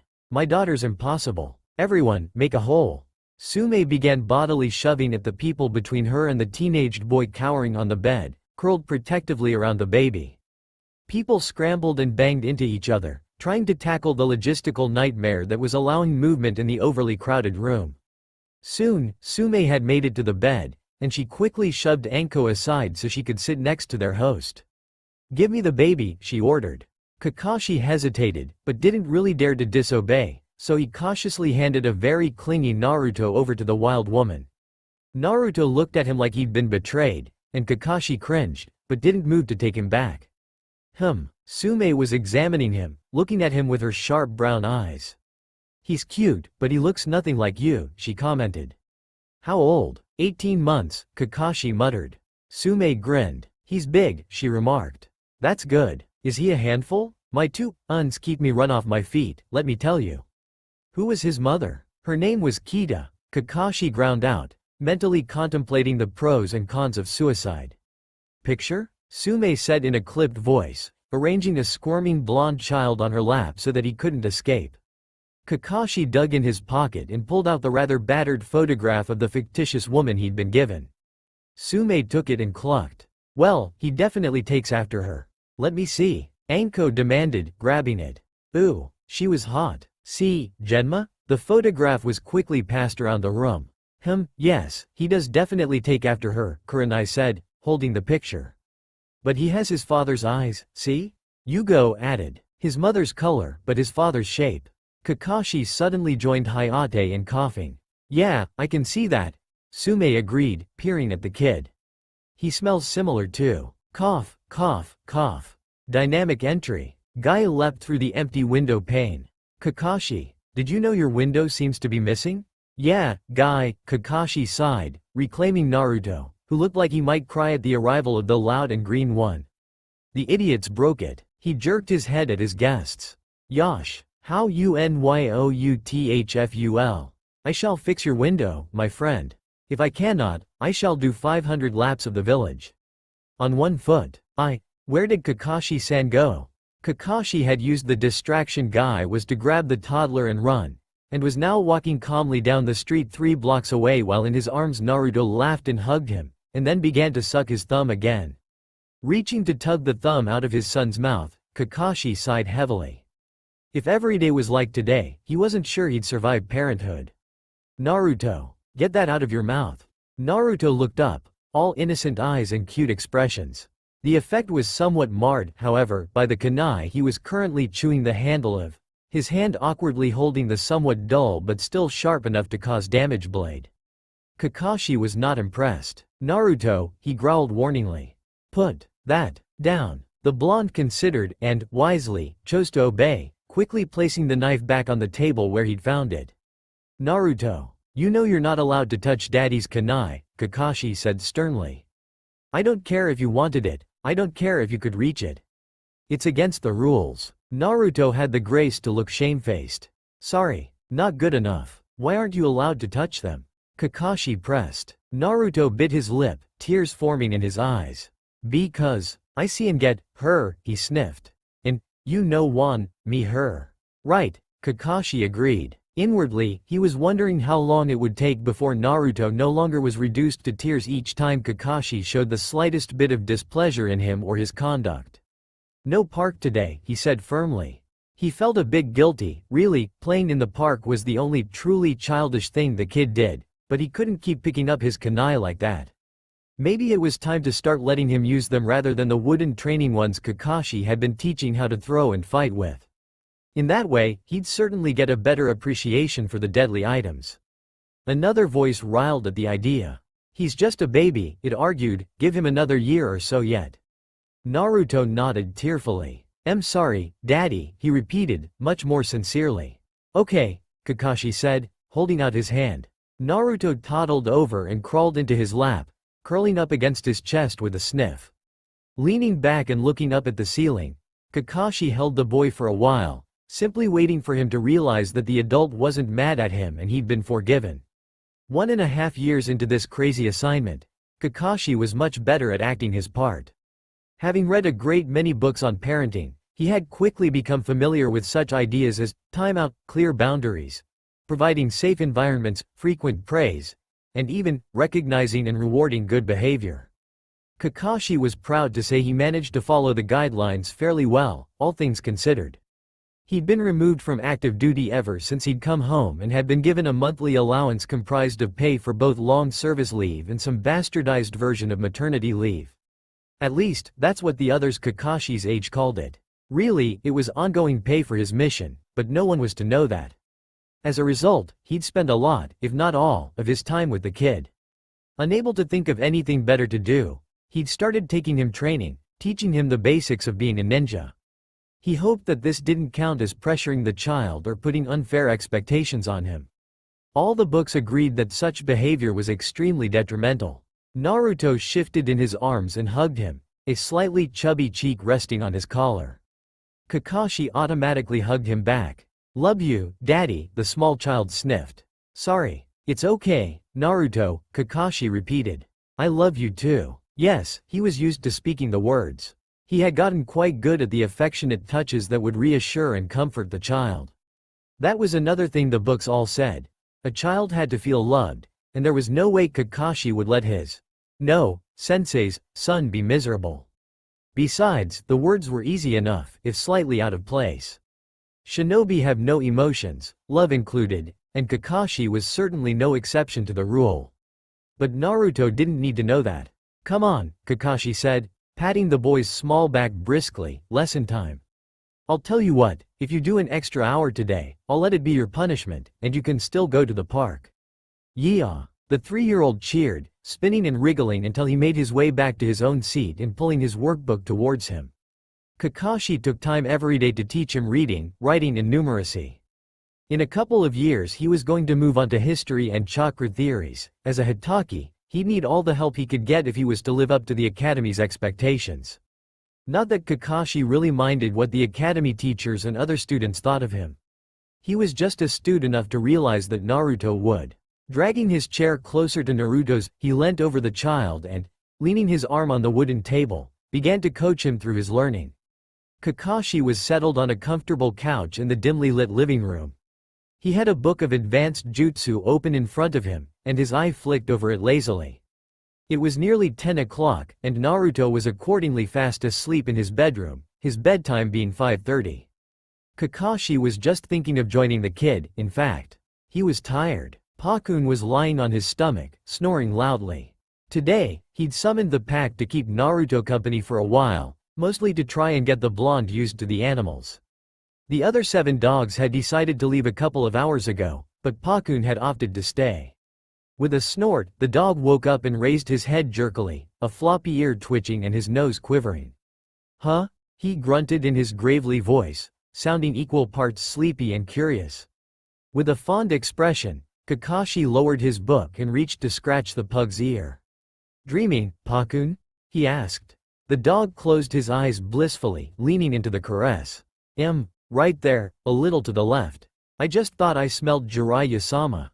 I was dreaming of that time he trailed off sleepily, and to Kakashi's very great amusement his hind leg started to kick in response to the hand now scratching his neck. Within 2 minutes, Pakun had been reduced to a few sleepy, disjointed mumbles like, chasing cats, exploding, running, grr. Then, he sat up like he'd been electrocuted and stared intently at the front door. Pakun, what is it? Kakashi asked, instantly on guard. I thought I just dreamed it, but I'm sure now, the pug growled, I can smell. About then, the front door slammed open and an all too familiar voice shouted at the top of his powerful perverted lungs, hello. Kakashi. Oi, where are you, brat? I know you live here. Oh, there you are.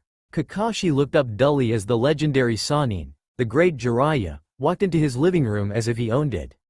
Jiraiya-sama, please, the Hitaki said, giving Pakun one last pat and picking up his book again. The dog snorted in disgust and lay down again. It's late. You'll wake up the kid. What are you doing here? I came to see you, of course, Jiraiya retorted, sitting in one of the comfortable armchairs nearby. Wanted to visit, see how you were going.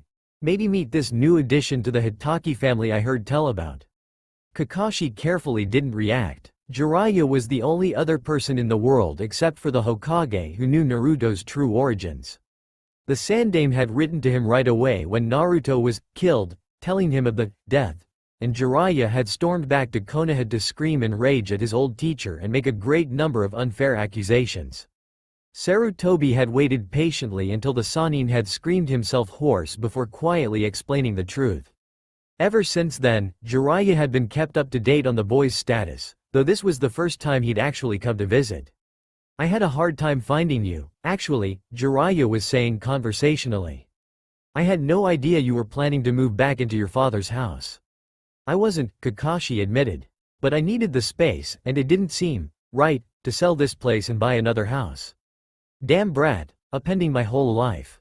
They do that, Jiraiya agreed, grinning. Then he sobered. Is he happy? Kakashi considered the question that was so much heavier than the weight of the words themselves. Eventually, he nodded, once. I believe he is. He smiles often and laughs frequently, he said slowly. Jiraiya looked a little relieved. I brought him this, he said, holding out a stuffed toy frog. His doll Minato had one like it, and I thought. He trailed off awkwardly, hoping he hadn't offended the silver-haired man who for more than a year had been father to the boy. At length, Kakashi nodded and took the toy. I will give it to him, he promised shortly.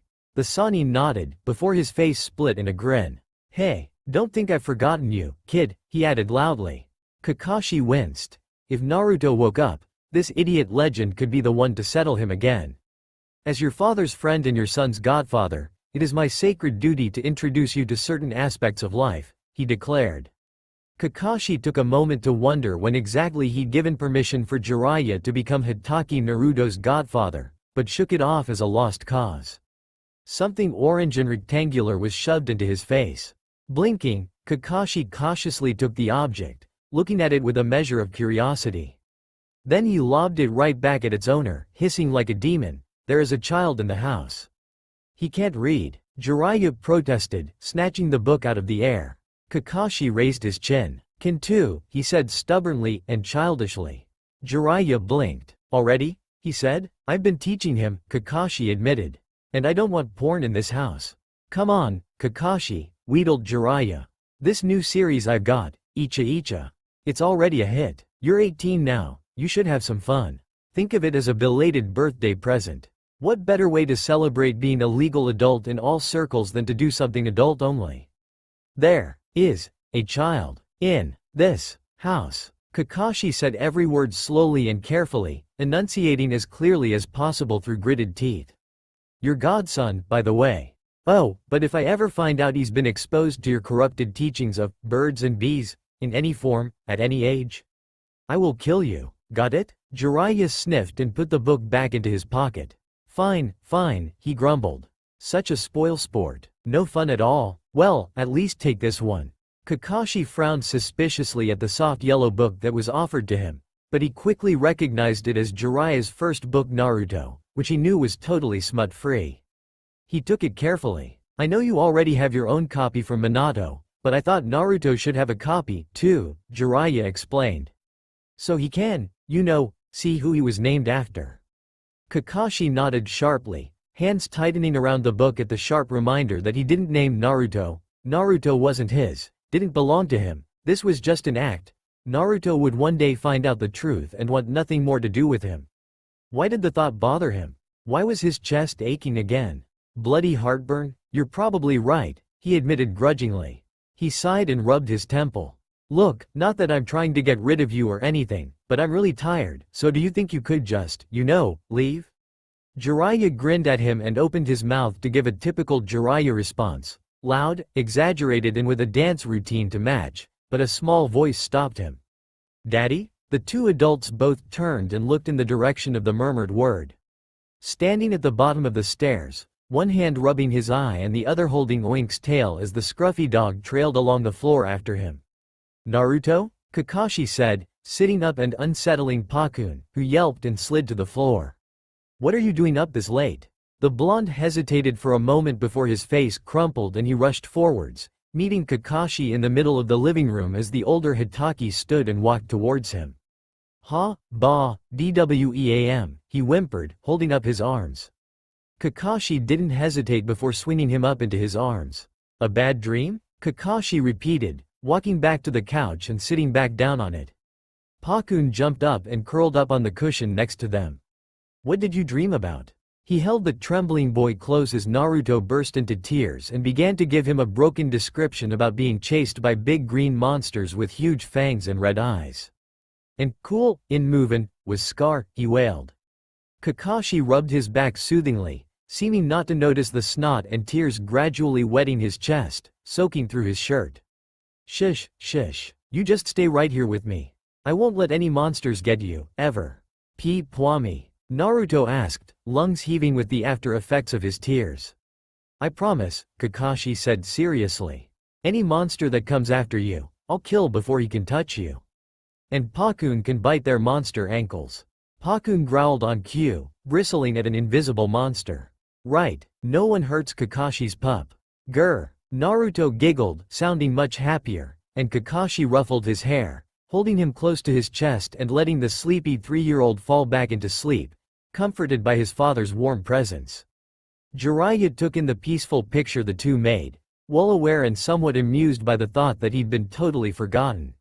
Soon, Naruto was happily sucking his thumb, snuggled against his father.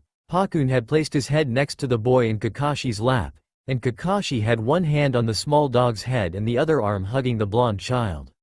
Jiraiya cleared his throat, and smirked as Kakashi's eyes snapped to him, surprised.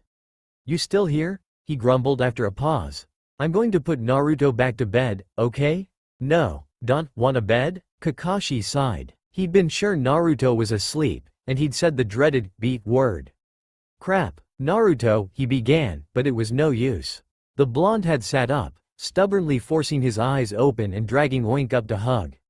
"Who dat?" he asked curiously, pointing a damning finger at Jiraiya. After a pause, Kakashi muffled a groan and bowed to the inevitable. "This is Jiraiya," he said. "He's your godfather, which means that he can help you if you ever need anything, and if anything ever happens to Daddy, or if Daddy is tied up in something and can't come home, he'll look after you." Silently, Kakashi vowed that he would never be that desperate.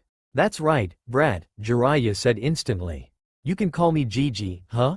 I'm your great and wonderful Jiraiya." Naruto shrunk back into his father as the other man struck a pose.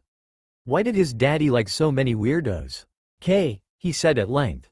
Kakashi pulled him back against his broad chest again, putting his arms around him. Gigi was just leaving, he said, flawlessly making the adjustment, possibly easier than he usually would have, but after all, he had called Jiraiya Gigi right up until his father died.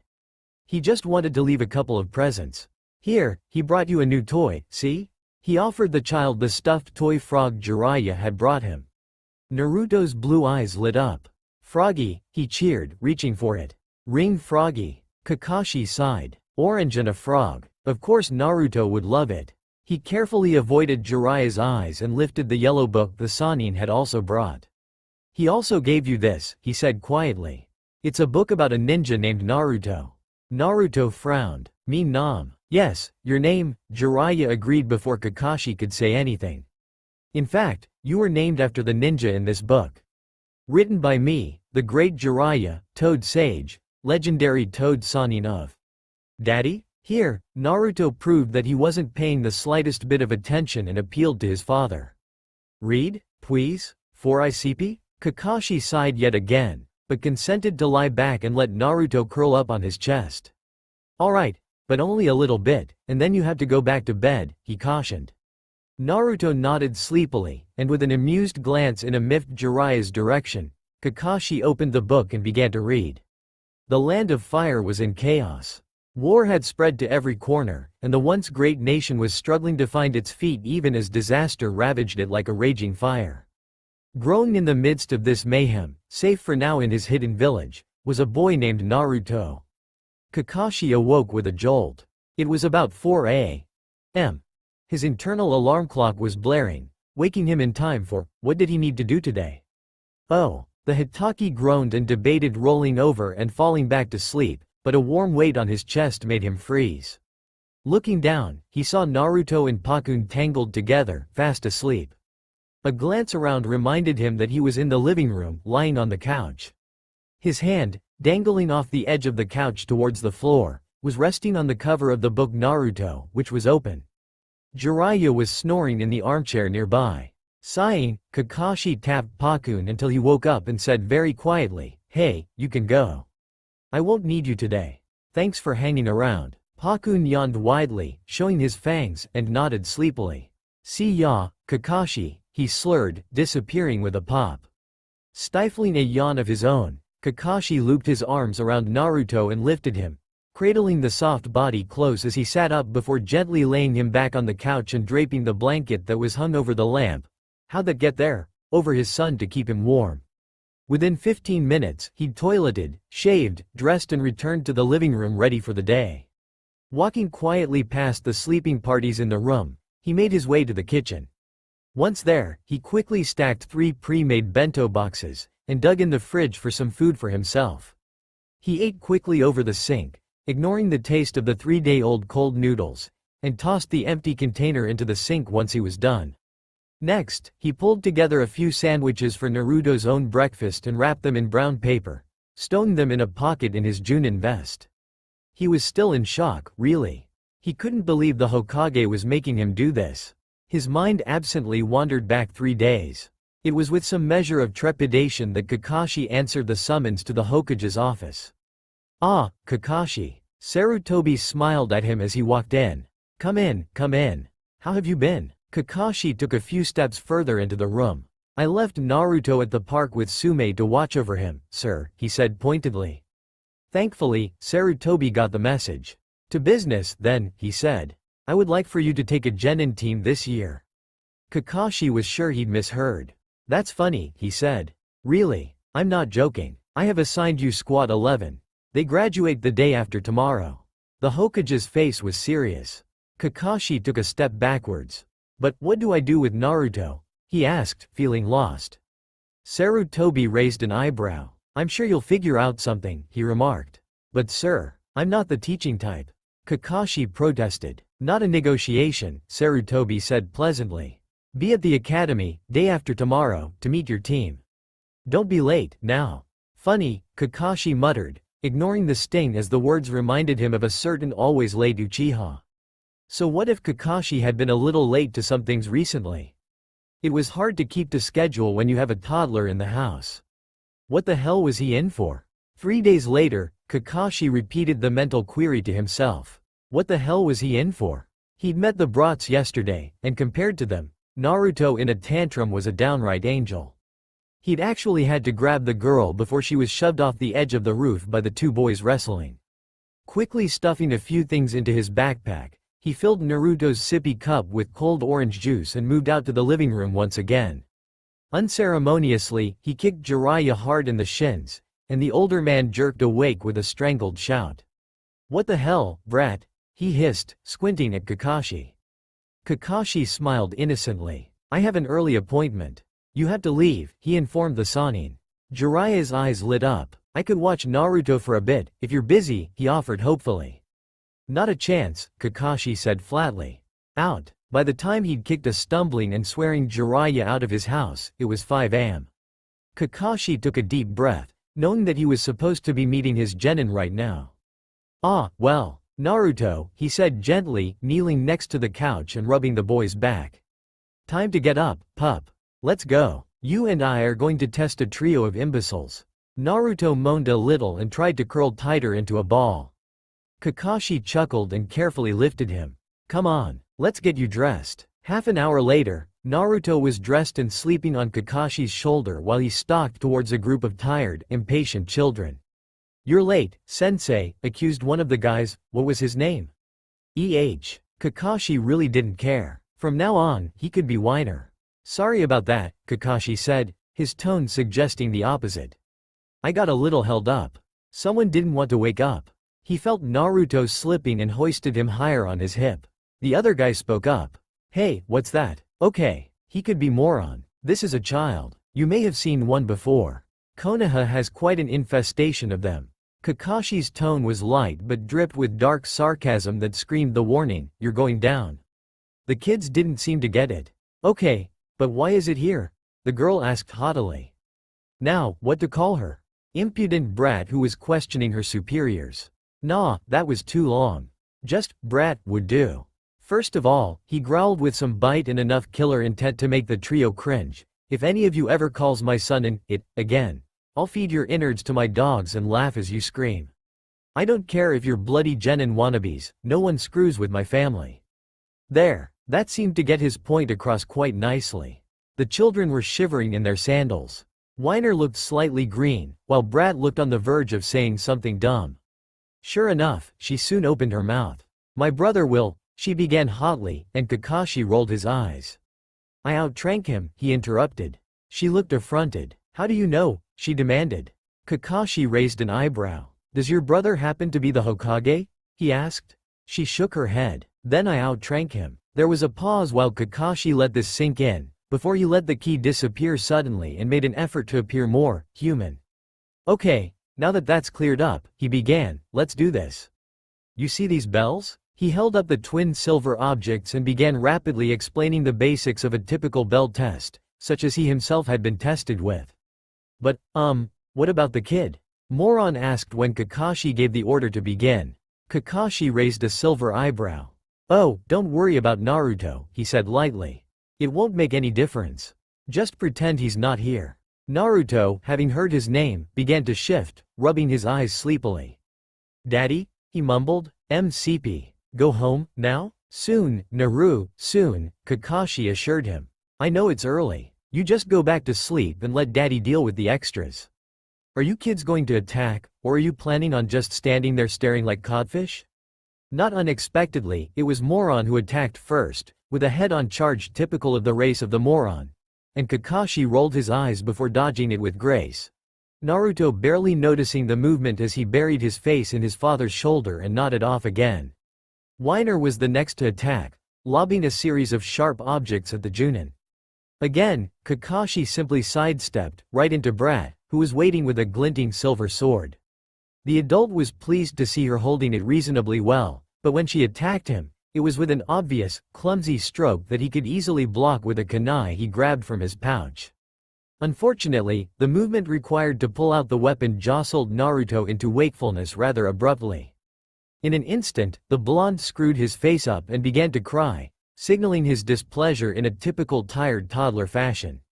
Oh, Naruto, Kakashi said, shoving Brat away with enough force to send her flying backwards. Did I wake you up? I'm sorry, pup. Do you want some juice?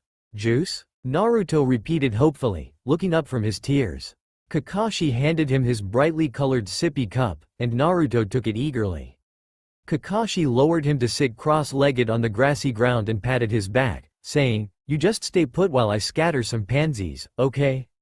The little gold head bobbed agreeably, totally fixated on his orange juice. Kakashi stepped easily over his head, pulling out another kunai almost lazily and smirking as the two boys took an apprehensive step backwards. He allowed the smirk to spread throughout his entire body, showing it to the kids, and waited a moment to give Naruto a chance to wake up, in case he wanted to watch. Then he moved. 10 seconds, 4 strikes and a mud bath later, all three would-be genin were running for their lives. Returning to his son, Kakashi observed Naruto's laughter and mused that the kid would go far in this business. Hey, kid, he said, hunkering down next to the short blonde child. Hungry? I have sandwiches. As Naruto somehow shoved an entire, whole sandwich into his mouth at once, Kakashi absently listened for the genin while trying to stop his son from giving himself indigestion. Moron's there, Brat is, under that bush, and Whiner is, up that tree. Mental note, his stealth is better than the others. They all seemed to be opting for observation for the time being, and Kakashi decided that they weren't an immediate threat. So, moving on. Naruto, today I'm going to teach you about something called tactics, he said. What better place to teach the kid this than here, with a great many examples of what not to do all around him. Naruto looked up, blue eyes squinting because of how much food was in his mouth, making his cheeks bulge. Wern, he managed, giving Kakashi a truly nauseating view of an entire half-chewed sandwich. Naruto, swallow, then talk, he sighed. Don't talk when there is food in your mouth, remember? Because it's rude, it's gross and daddy can't understand you anyway. Naruto nodded and swallowed with difficulty, then tried again. Tactics? He asked. Kakashi nodded. Tactics, he repeated, but didn't stress it further. A tactic is, well, similar to a plan. It's how you approach something. Naruto ate his head, confused, and Kakashi reached into his backpack, pulling out Naruto's wooden blocks. He spread them out on the grass before Naruto. Okay, he said, rapidly stacking 4 of them, one on top of the other to create a small tower. Say it was your mission to knock this tower over. What would you do? Naruto ate his head adorably. He suggested. Kakashi nodded. Yes, hitting it is a good idea.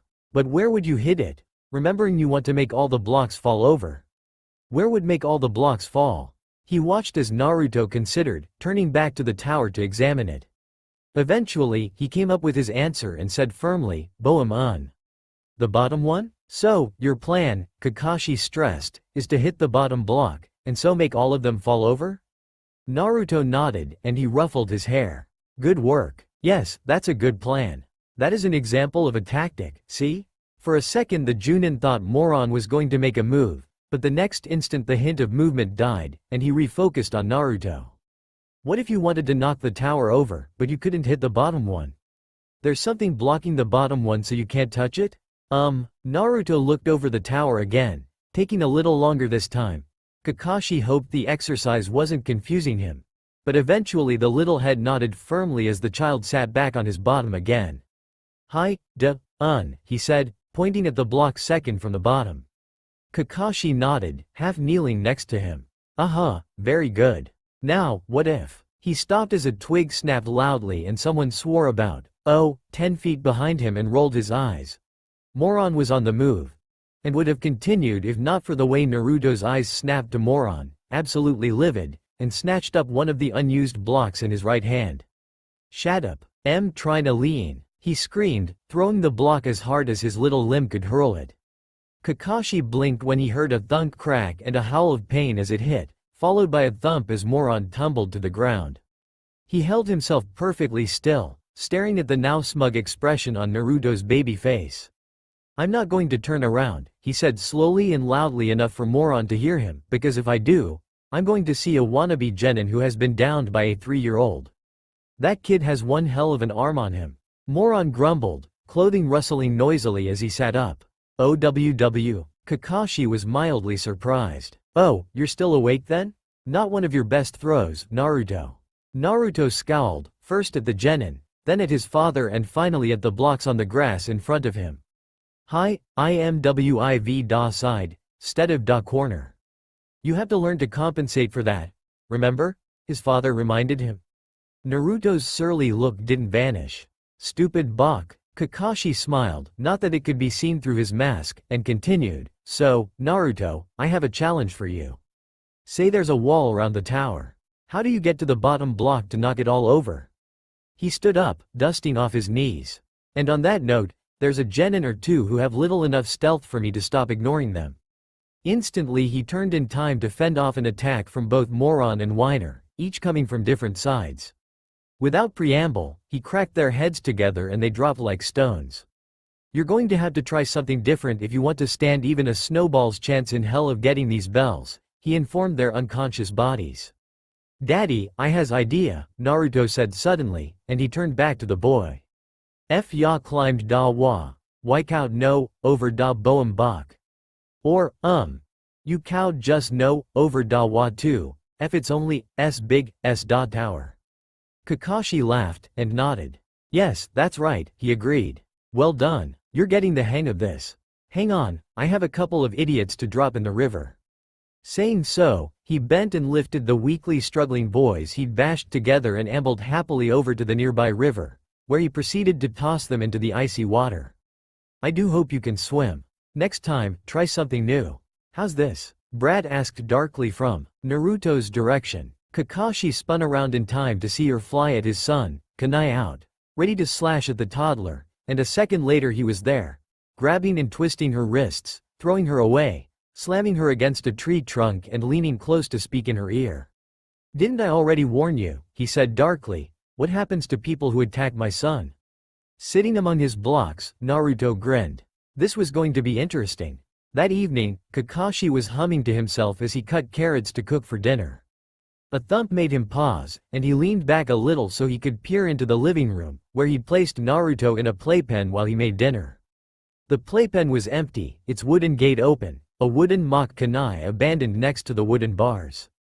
Kakashi sighed. He didn't know why he even bothered. Putting down his knife, he wiped his hands on his pants as he made his way through the house, searching out the young boy. Great ninja skills be damned. Kakashi stumbled a little as he stepped on something that gave under his weight. Looking down, he saw Oink, Naruto's favorite toy. He bent down and picked it up, frowning a little, and placed it carefully out of harm's way on the couch before continuing through the house. When he reached the hallway, a yellow flicker above him caught his attention. Aha! Naruto was on the second floor landing. Kakashi paused in the corner and watched Naruto trot down the upper-level hallway towards the stairs.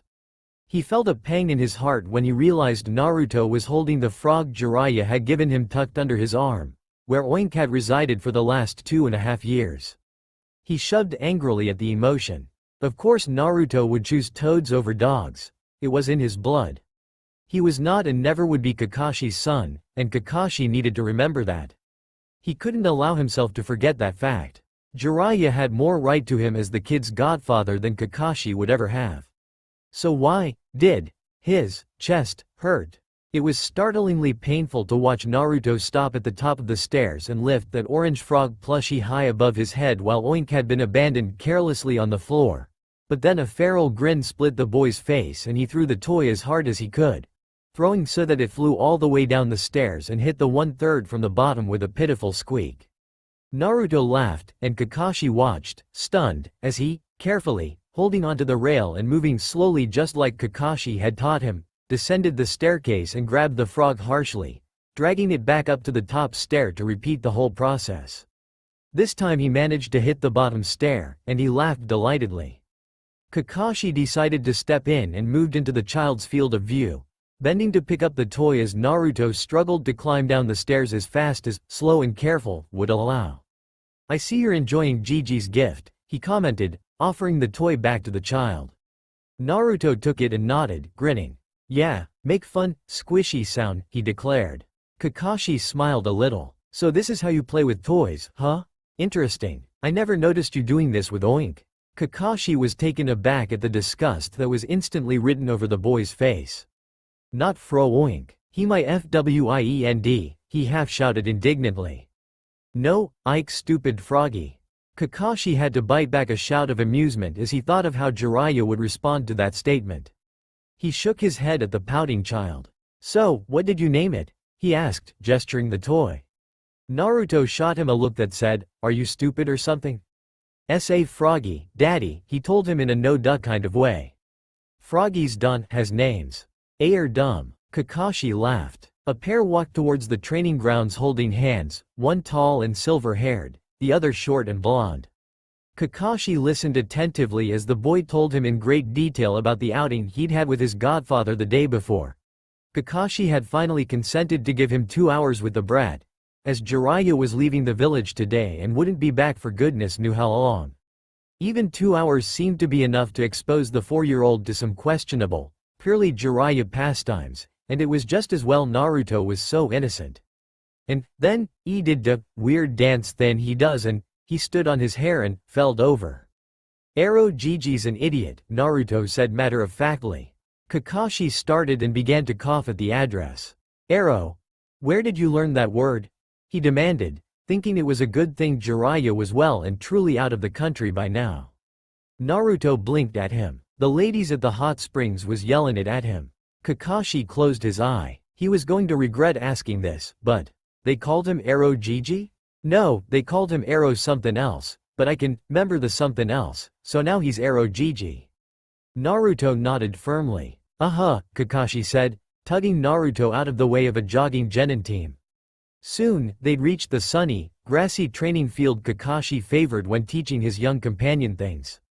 He'd promised Naruto something special today, to reward him for his first day of learning kanji, the more difficult form of writing used in Konoha. It sort of surprised Kakashi how much the young boy seemed to enjoy physical learning, throwing kunai and taijutsu forms and the like. But as he always took pains to make it into a game of sorts, he supposed it wasn't too unusual. Neither of them knew how to play normally, after all. Okay, he said bright, stopping in the center of the training grounds. Today, we're going to do something special. Naruto nodded eagerly. Yeah. You promised. Something cool and awesome, right? Right. Whoa, hold on, Kakashi laughed, grabbing the flailing small fists.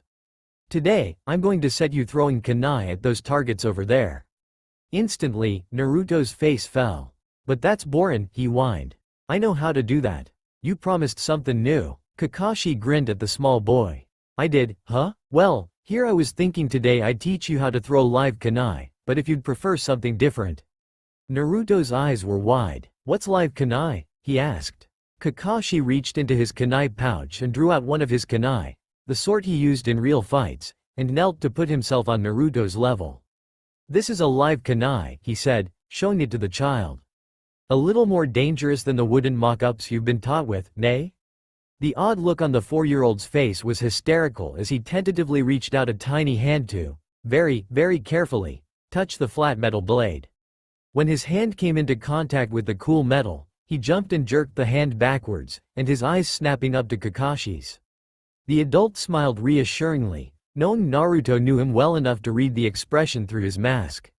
Now, you have to listen to me, Naru, he said firmly. The rule that you're not allowed to touch Daddy's kunai is still in place. If I am going to teach you to use live kunai, you have to promise me that you will only ever touch them here, in this training ground, with me here to watch you, until I specifically tell you otherwise. If I find out, and I will, I promise you, that you've been touching these without permission, I will stop teaching you this instantly, and you will have to go back to wooden kunai and shuriken until you are taught this in the academy. Do you understand? Naruto nodded instantly, and Kakashi ruffled his hair with his free hand, satisfied. Okay, then, he said, stowing his kunai back in his pouch and pulling out another kunai pouch from one of his many pockets. This is a weapons pouch I assembled for you. Using it, I will teach you how to use and care for the basic shinobi tools. Inside, you have 5 kunai, 5 shuriken and a roll of ninja wire. He opened the rather dirty pouch to show him, and Naruto's eyes widened even further at the thought that these were his now. Kakashi reached out to grab his wrist before the boy could plunge his hand into the pouch and explore it. Not just yet. Now, these are some of my old things, and they are blunted, but you still have to treat them as if they are battle-worthy, okay? I want to teach you good habits first, before giving you the deadly stuff. Also, you can still hurt yourself badly with kunai that are blunted, so promise me you will be careful, and not touch these without permission. I promise, Daddy, Naruto said earnestly. Kakashi nodded and stood up, brushing grass off his knees absently. Okay, then let's get this show on the road. First of all, how's about I show you what you can do with these weapons, if you learn to use them correctly? Without waiting for an answer, he placed Naruto's pouch on the ground and casually slipped his hand into his own pouch, drawing out several shuriken and a kunai. With a flick of his wrist, he sent the black star shuriken flying in a deadly arch, then caught the kunai firmly in his palm and spun, releasing it with practiced timing, allowing it to fly through the air, catching all 3 shuriken and pinning them to the dead center of a painted target on one of the posts nearby. After a pause that lasted only a second, the paper bomb wrapped around the handle of the kunai activated and the whole thing blew up. Kakashi smirked. There. Flashy, but simple, and something Naruto should be able to master within a year, if he worked hard enough. Well, minus the paper bomb, Kakashi had just thrown that in for effect. There was no way he was letting a 4-year-old with a prankster gene anywhere near explosives. Good enough to impress and motivate the 4-year-old. Cool. Wow. Ka-boom. You are amazing, Daddy. Naruto turned big blue eyes on his father, an expression of unadulterated hero worship on his features. Kakashi ruffled his hair again. So, shall we start? He suggested, bending to catch up the starter pouch he'd compiled for the boy. He knelt behind the 3-foot-high bundle of sunshine and put his arms around him, fitting a blunt kunai to his small hand and beginning the long process of teaching him how to use it. Kakashi strode through the streets of Konoha, his left hand holding firmly to Naruto's right, tugging him along whenever he got distracted, slowing him down when he tried to race on ahead. It had been 3 months since he'd first begun teaching Naruto how to use live kunai, and he was reasonably pleased with the boy's progress. He still wouldn't dare let him practice unsupervised, but he'd gotten much better with the metal weapons. He'd even become rather adept at cleaning them and rebinding the handles. Kakashi was currently mulling over the pros and cons of teaching him how to sharpen the weapons too. So far, cons were winning. Kakashi, said Hitaki, glanced up and nodded as Inuzuka Sume waved at him, calling him over to her. She was seated on the grass, leaning back against her big dog Koromaru, and she grinned up at him as he approached. Hey, kid, she said. What's up? Not much. We've come to play in the park, Kakashi said dryly, nodding at Naruto, who had pulled his hand free of his father and was cautiously approaching Koromaru. The large animal was watching him with an amused eye. Sume nodded. Yeah, my youngest one is playing here, too, she said, nodding at the playground 15 meters in front of them. And I'm not on duty until tomorrow, so I got time to watch the little monster. Kakashi nodded absently, watching Naruto tentatively place his hand on Koromaru's side, and then very cautiously begin stroking his fur. Koromaru was clearly trying not to laugh. Naruto, the silver-haired Junin said, catching the blonde's attention, you have half an hour here before we need to leave. Why don't you go play? I'll be right here if you need me. The 4-year-old nodded enthusiastically, gave the fascinating, huge, dog one last pat and raced off to the playground, leaving Kakashi to sink onto the ground, pull out a romance novel he'd found in his father's study and begin to read. Naruto loved the park. He loved it. It was so much fun, with seesaws and sandpits and rickety bridges and a big slide that went really fast, but by far, Naruto's favorite was the swing. He'd been trying to convince Daddy that they really needed a swing in their own backyard, but so far, Daddy had been unconvinced. All in all, it was little wonder the blonde made a beeline towards the swing set. Naruto, the youngest Hitaki, stopped and turned around, and broke into a grin when he saw a brown-haired, brown-eyed boy with red triangles on his cheeks and a green smear on his grubby t-shirt. His name was Kiba. He was cool. Naruto grinned and broke into a run, racing to join the boy who'd called him. Hey, Kiba, he cheered. The taller boy grinned down at him. Haven't seen you in a while, he commented. Naruto shook his head and grinned sheepishly. Daddy said I couldn't come for a whole week, 'cause I kinda, set the living room on fire. The blonde trailed off, looking shamefaced, but Kiba just laughed. And you only got a week without the park? Man, if I'd done that, my mum tanned my hide so bad. I had early bedtime, too, and an extra hour of maths every day, Naruto moaned. My brain hurts f-arm all the sums. Kiba grinned at him again, showing off unnaturally, but, in Naruto's opinion, totally cool, sharp canine teeth. You wanna play with me? He asked generously. Naruto was a little kid, after all, and it was Kiba's task as a grown-up 6-year-old to be nice. Naruto looked up at the taller boy hopefully. Will you push me on the swings? He asked, blue eyes pleading with the Inuzuka. Kiba rolled his brown eyes, but was distracted almost instantly when he noticed another boy standing off to the side, silently watching the playing, squealing children in the park. Shino, he said, hey, come on. He added to Naruto and quickly trotted over to the boy he'd noticed, Naruto at his heels. Hey, Shino, he said brightly. The new boy looked at Kiba for a moment and then nodded his head. Hello, he said quietly, his eyes turning back to look out over the park. Kiba grinned at him and then at a confused and shy Naruto. This is Shino, he announced. His dad and my mum are friends. He's my age. Shino, this is Naruto. He's just little, but he's okay. I'm not little. Naruto instantly protested at a yell. I'm big too. Kiba scoffed. I'm 6. You're 4. You're little. Naruto scowled. Almost 5, he grumbled. The new boy, Shino, quickly broke up the building argument by simply stepping between them and saying, "Hello, Naruto," in a soft, calming tone. Instantly, the argument was forgotten in the way only children can manage.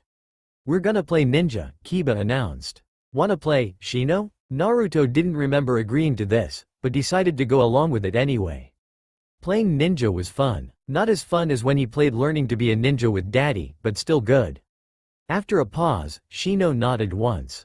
That would be acceptable. Within 10 minutes they were running through the park, desperate to get away from a group of evil enemy missing nin armed with exploding kunai and fireballs and bumblebees. Naruto shouted. The others paused. "Why bumblebees?" Kiba asked. Naruto crossed his arms and puffed out his cheeks sulkily. "Bumblebees is scary," he said stubbornly. Kiba considered. It was a fair point. "Bumblebees!" He screamed at the top of his lungs, "Run!" Giggling, the three of them ducked under the rickety bridge to hide as a swarm of bumblebees flew overhead. "We had to do something quick," Kiba hissed, excitement lighting up his eyes. "Or they'll break through the walls and Konoha'll be doomed." "I can take care of the bees," offered Shino. Kiba nodded. "You wait here, Naruto," he instructed. "It's too dangerous for someone as little as you." "But I'm not little," Naruto protested, dismayed and reluctant to be left behind. "I want to help." Kiba considered. "No, idiot. You get to be backup," he declared. "But that means you gotta wait here until I calls for you. 'Cause you're the hero who comes in last second and surprises the bad guys." "Yeah." Satisfied, Naruto nodded and huddled under the bridge as the two older warriors bravely left safety to fight off bees and enemy shinobi. Within 2 minutes tense waiting, Naruto heard Kiba shout for him, and ran out to help. On the way, though, he stumbled and tripped over, sprawling over the grassy ground and bumping into someone sitting on the edge of the sandpit. There was a stunned pause, before the boy he'd bumped turned around, dropping the handful of sand he'd been sifting and glaring. "Watch it," he snapped. Naruto pulled himself to his knees and shook his head, his lip trembling when he saw he'd grazed his wrist. "Naruto, are you okay?" Kiba skidded to a stop next to the fallen child and tried to pull him to his feet. "You need to be careful," he scolded. "You could get hurt, and then Mum'll be mad at me fair not looking after you right." Shino jogged up and was watching silently. What he needs is to look where he's going, the dark-haired boy Naruto had bumped into put in. "He crashed right into me, and he hasn't even said sorry." Kiba looked annoyed. "Leave him alone, Uchiha. He's just a little kid. He's 4. Glancing at Naruto, he added, "This is Uchiha Sasuke. He's in my class at the academy, and he's a total teacher's pet. Gets every answer right." Naruto looked up at the new boy curiously. "Hi," he said shyly. Sorry, I tripped, didn't mean to hit you." Sasuke looked mollified at the explanation, and the fact that it was a kid much younger than him, 2 whole years, who'd bumped him, and nodded back. Maybe you shouldn't run as fast," he offered, sounding much more, not friendly exactly, but definitely no longer hostile. "My Aniki says that it's best to move a little slower and be safe than to rush and be injured. My daddy says, if it won't kill ya, go nuts," Naruto quoted clumsily. Sasuke frowned at him, the idea that anyone could think something different to his wonderful Aniki rather hard to grasp. Naruto looked up. "Daddy." Kakashi had seen the tumble and had come to investigate. "Are you alright?" "My arm's bleedin'," Naruto reported, holding out the limb. Kakashi took it and examined the slight graze. "Ouch," he commented, mentally stating that the kid was fine. "Here, I'll wash it off for you. Say goodbye to your friends, Naru, we need to go now." Naruto nodded. "Bye," he called to the 3 older boys gathered around him. "See ya," Kiba said back. "Bye," Sasuke added. Shino inclined his head, but he was weird, so it didn't bother the blonde as he was lifted and carried to the water fountain nearby, where Daddy quickly rinsed off his graze and dried it with a handkerchief, fixing a band-aid in place once he was done. Kakashi finished quickly and ruffled Naruto's hair, saying, "Daddy needs to do some shopping now, okay? Come on, let's do that quickly, and then we'll go home. And maybe I'll even let us stop off to get some ramen for dinner on the way home." The promise in place, he led Naruto towards the marketplace, smiling at the child's cheer. Weaving through the crowded streets, one hand firmly clasped around Naruto's, Kakashi mused that it was times like this he was truly grateful Sarutobi had chosen him to raise the brat. Naruto was like sunshine incarnate, lighting up his otherwise grim world. He'd never thought having a child would end up being so fun. Realizing exactly what he was thinking, Kakashi gave himself a mental slap, and then a mental kick in the shins for good measure. What am I thinking? He asked himself angrily. This is just temporary. Naruto's not really my son. Don't lose sight of reality, Hitaki. Focus. Real parents don't get paid for parenting. He let go of Naruto's hand as if he'd been burnt, and instead muttered a, "Keep up," to the kid, navigating his way through the marketplace and pausing at a vegetable stall. Quickly, he made some selections, glancing occasionally at the boy standing patiently, or not so patiently, beside him to make sure he hadn't wandered off. Naruto curled his little fingers into Daddy's pant leg, anchoring himself to the man in an instinctive bid not to lose him, his eyes flitting around the marketplace curiously. It was really interesting, this whole place. There was something going on in every direction, and Naruto amused himself trying to observe everything at once, finally settling on watching a pigeon trying to work up the courage to pick up half a crust of bread from near a busy bread stall. Daddy started to move, a paper bag tucked under his arm, and Naruto allowed himself to be tugged along by his grip on his father's clothing. They stopped again, and Naruto glanced up to see they were at a stall that sold pasta and rice and stuff like that. Bored with the idea, he looked around again and his eyes lit up when he spotted it. An orange balloon, ownerless, dancing along teasingly through the crowds, ignored by everyone as the wind blew it to and fro along the ground. Naruto was hooked. Without a thought, he let go of his father and left his side, weaving through the crowds and never once taking his eyes off the bright orange bubble. He'd almost reached it when firm hands clapped around his ribcage and hoisted him up into the air. Daddy must have caught him. Squirming, Naruto turned to pout at his father, but the expression slid right off as instead of his father's reproving features, he was confronted with the face of a total stranger. With a shriek of surprise and fear, Naruto began struggling in earnest, the hundreds of warnings his father had given him about going with strangers echoing in his mind. The stranger shifted so that he could bring his hands together to make hand seals, quickly flashing through a few and saying a couple of words Naruto didn't understand. Suddenly, the 4-year-old felt exhausted, and his eyes began to fall closed. Just before he drifted off, he sensed the man carrying him stroking his hair, saying, "There now, shush. That was a good deal easier than I expected it to be, little Hitaki. You just be a good boy and sleep now." Then, Naruto was forced to give in to the strange drowsiness, and fell asleep. Dai was getting fed up with this stupid mission. He gritted his teeth as he plunged into an icy cold stream, washing himself as quickly as physically possible before shooting out again, drying himself and dressing rapidly. Rubbing a towel through his wet hair, he wandered back towards camp, thinking longingly of hot baths and proper beds and mountains instead of these endless trees and home in general. Stupid Konoha? As he neared camp, he heard Maro and Jiro arguing again.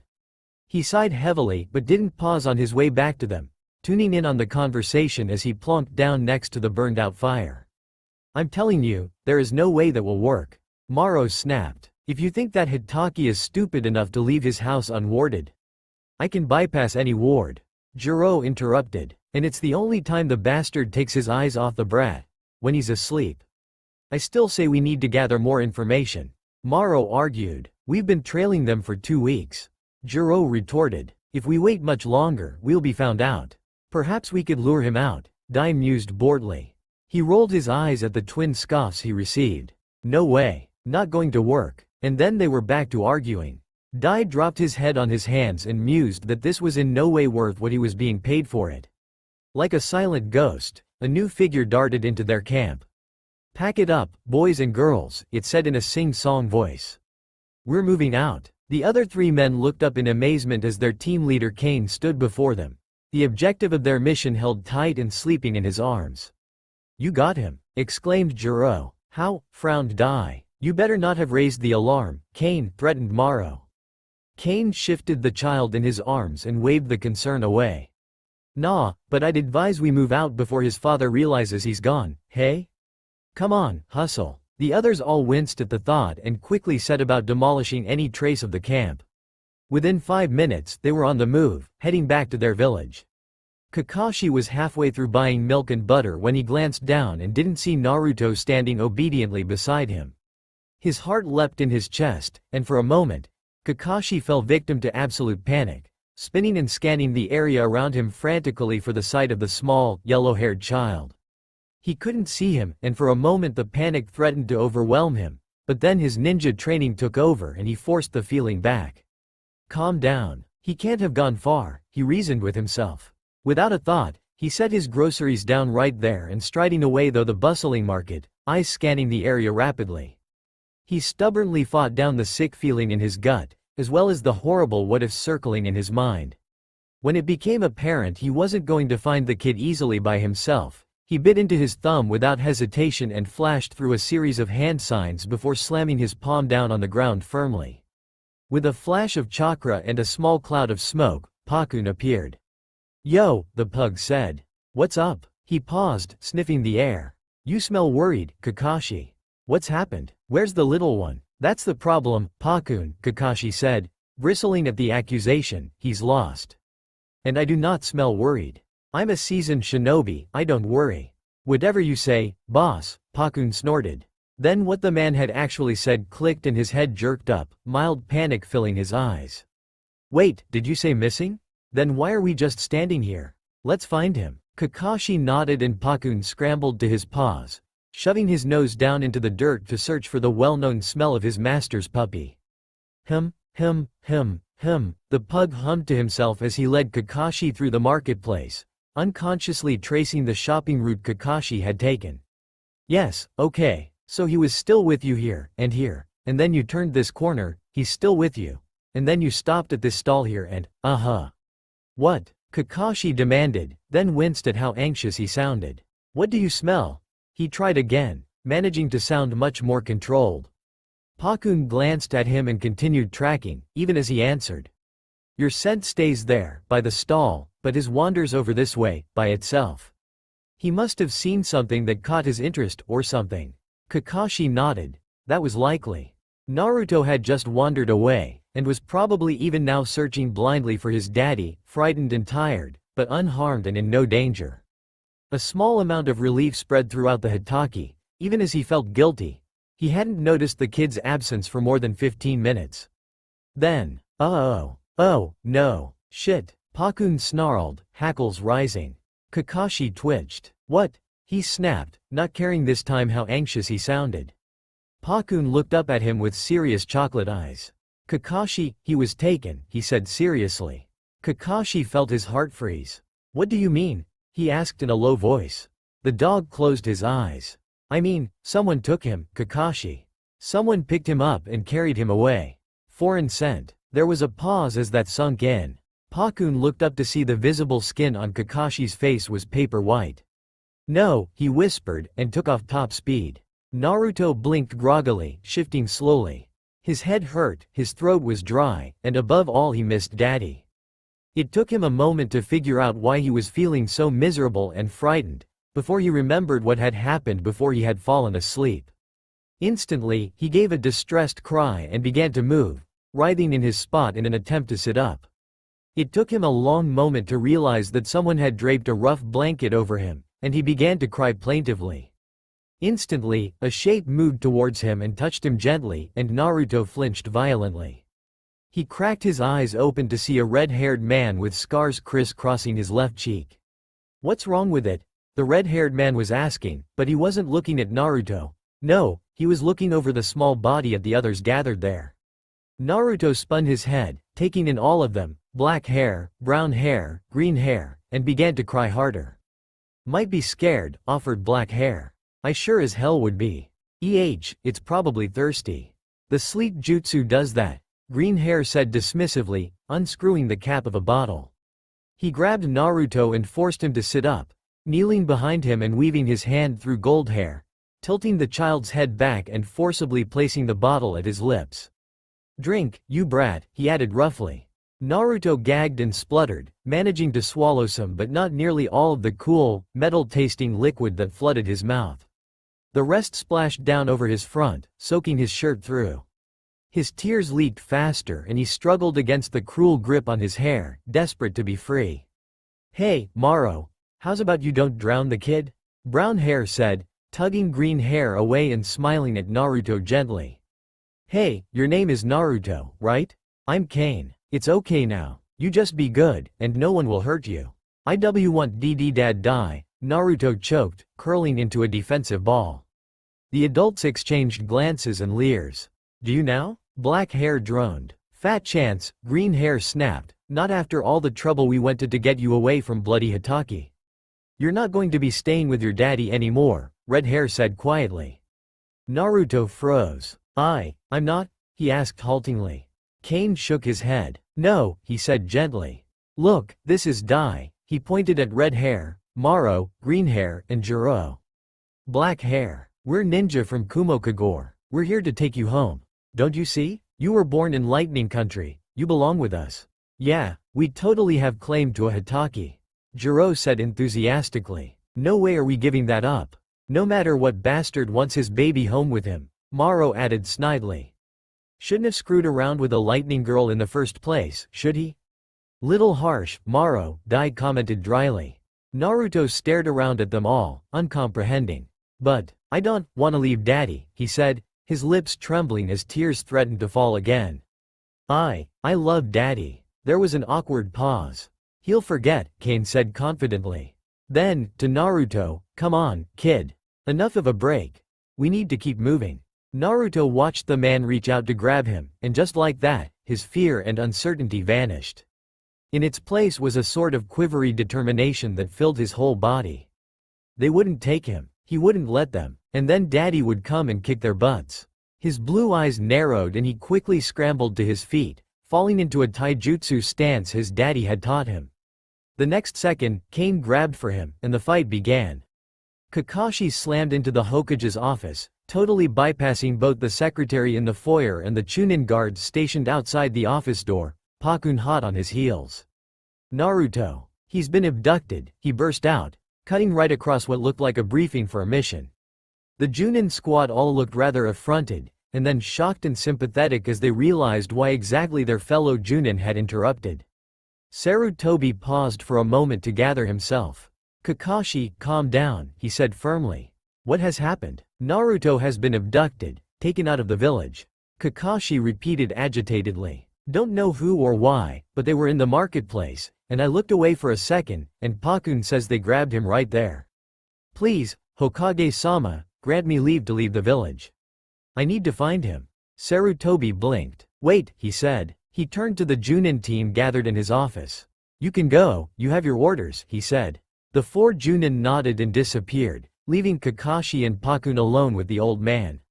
"Kakashi, take a moment to calm yourself. I will gather a Chunin squad to go with you."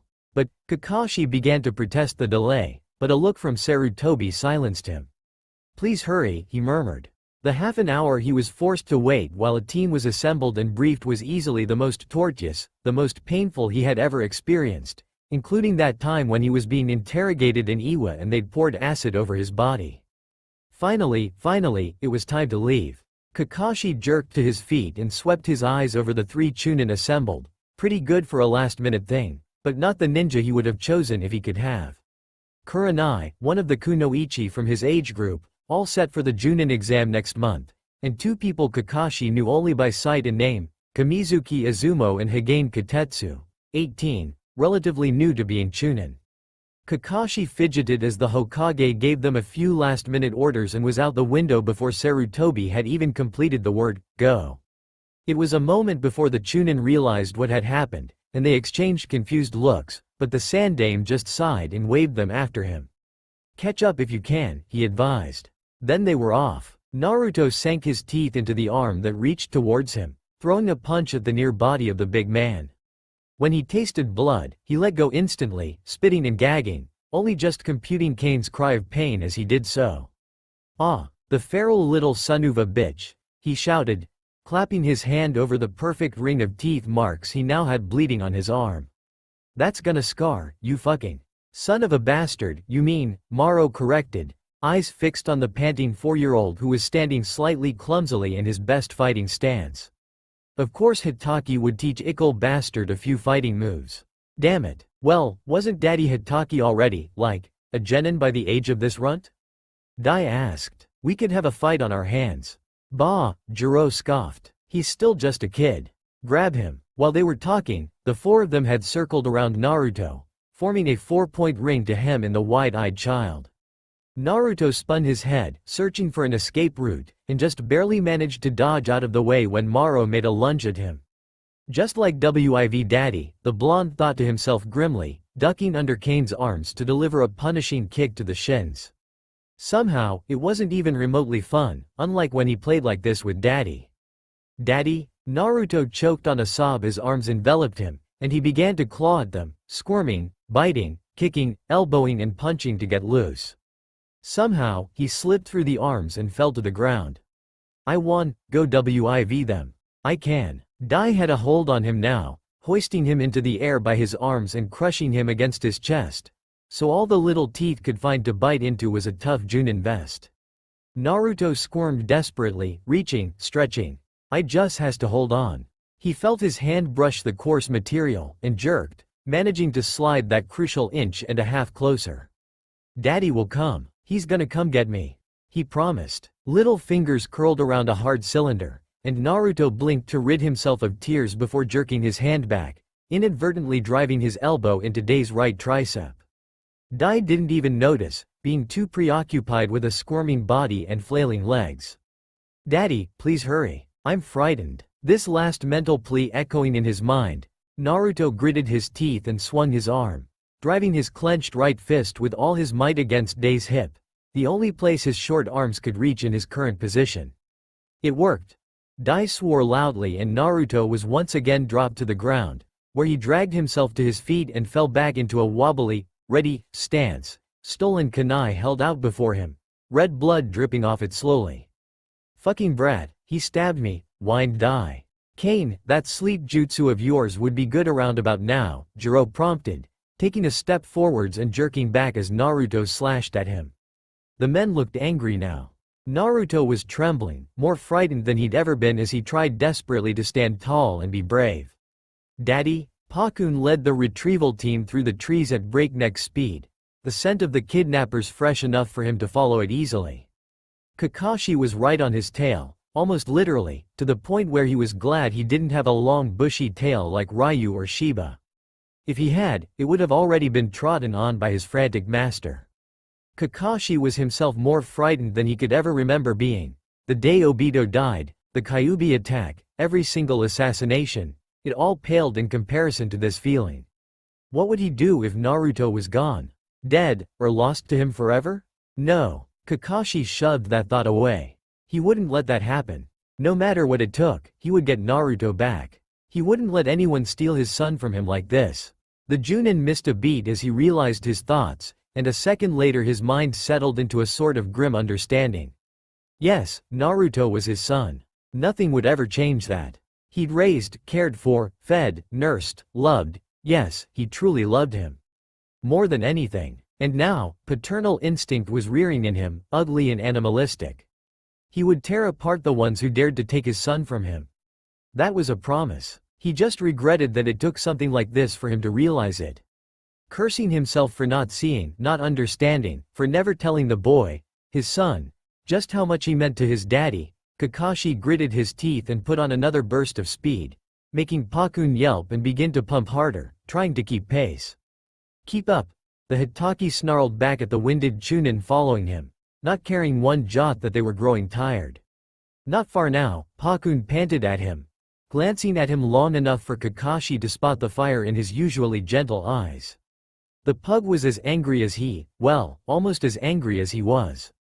It was impossible to be as angry as a scared father. But Pakun loved Naruto, too. His pack leader's puppy. Just up ahead, the small animal barked. They're on the ground, not moving. We should be there, right, now. Kakashi forced himself to stop in a tree 100 meters back when Pakun did and observed the situation. Below them, 4 tall figures circled a fifth, smaller one. Kakashi's eyes, used to spotting such details, quickly spotted and logged their Kumo Hite 8 and their defensive stances, before flicking to Naruto and seeing the bloody kunai in his hand. From this angle, he couldn't see the child's face, but he could see that he was shivering.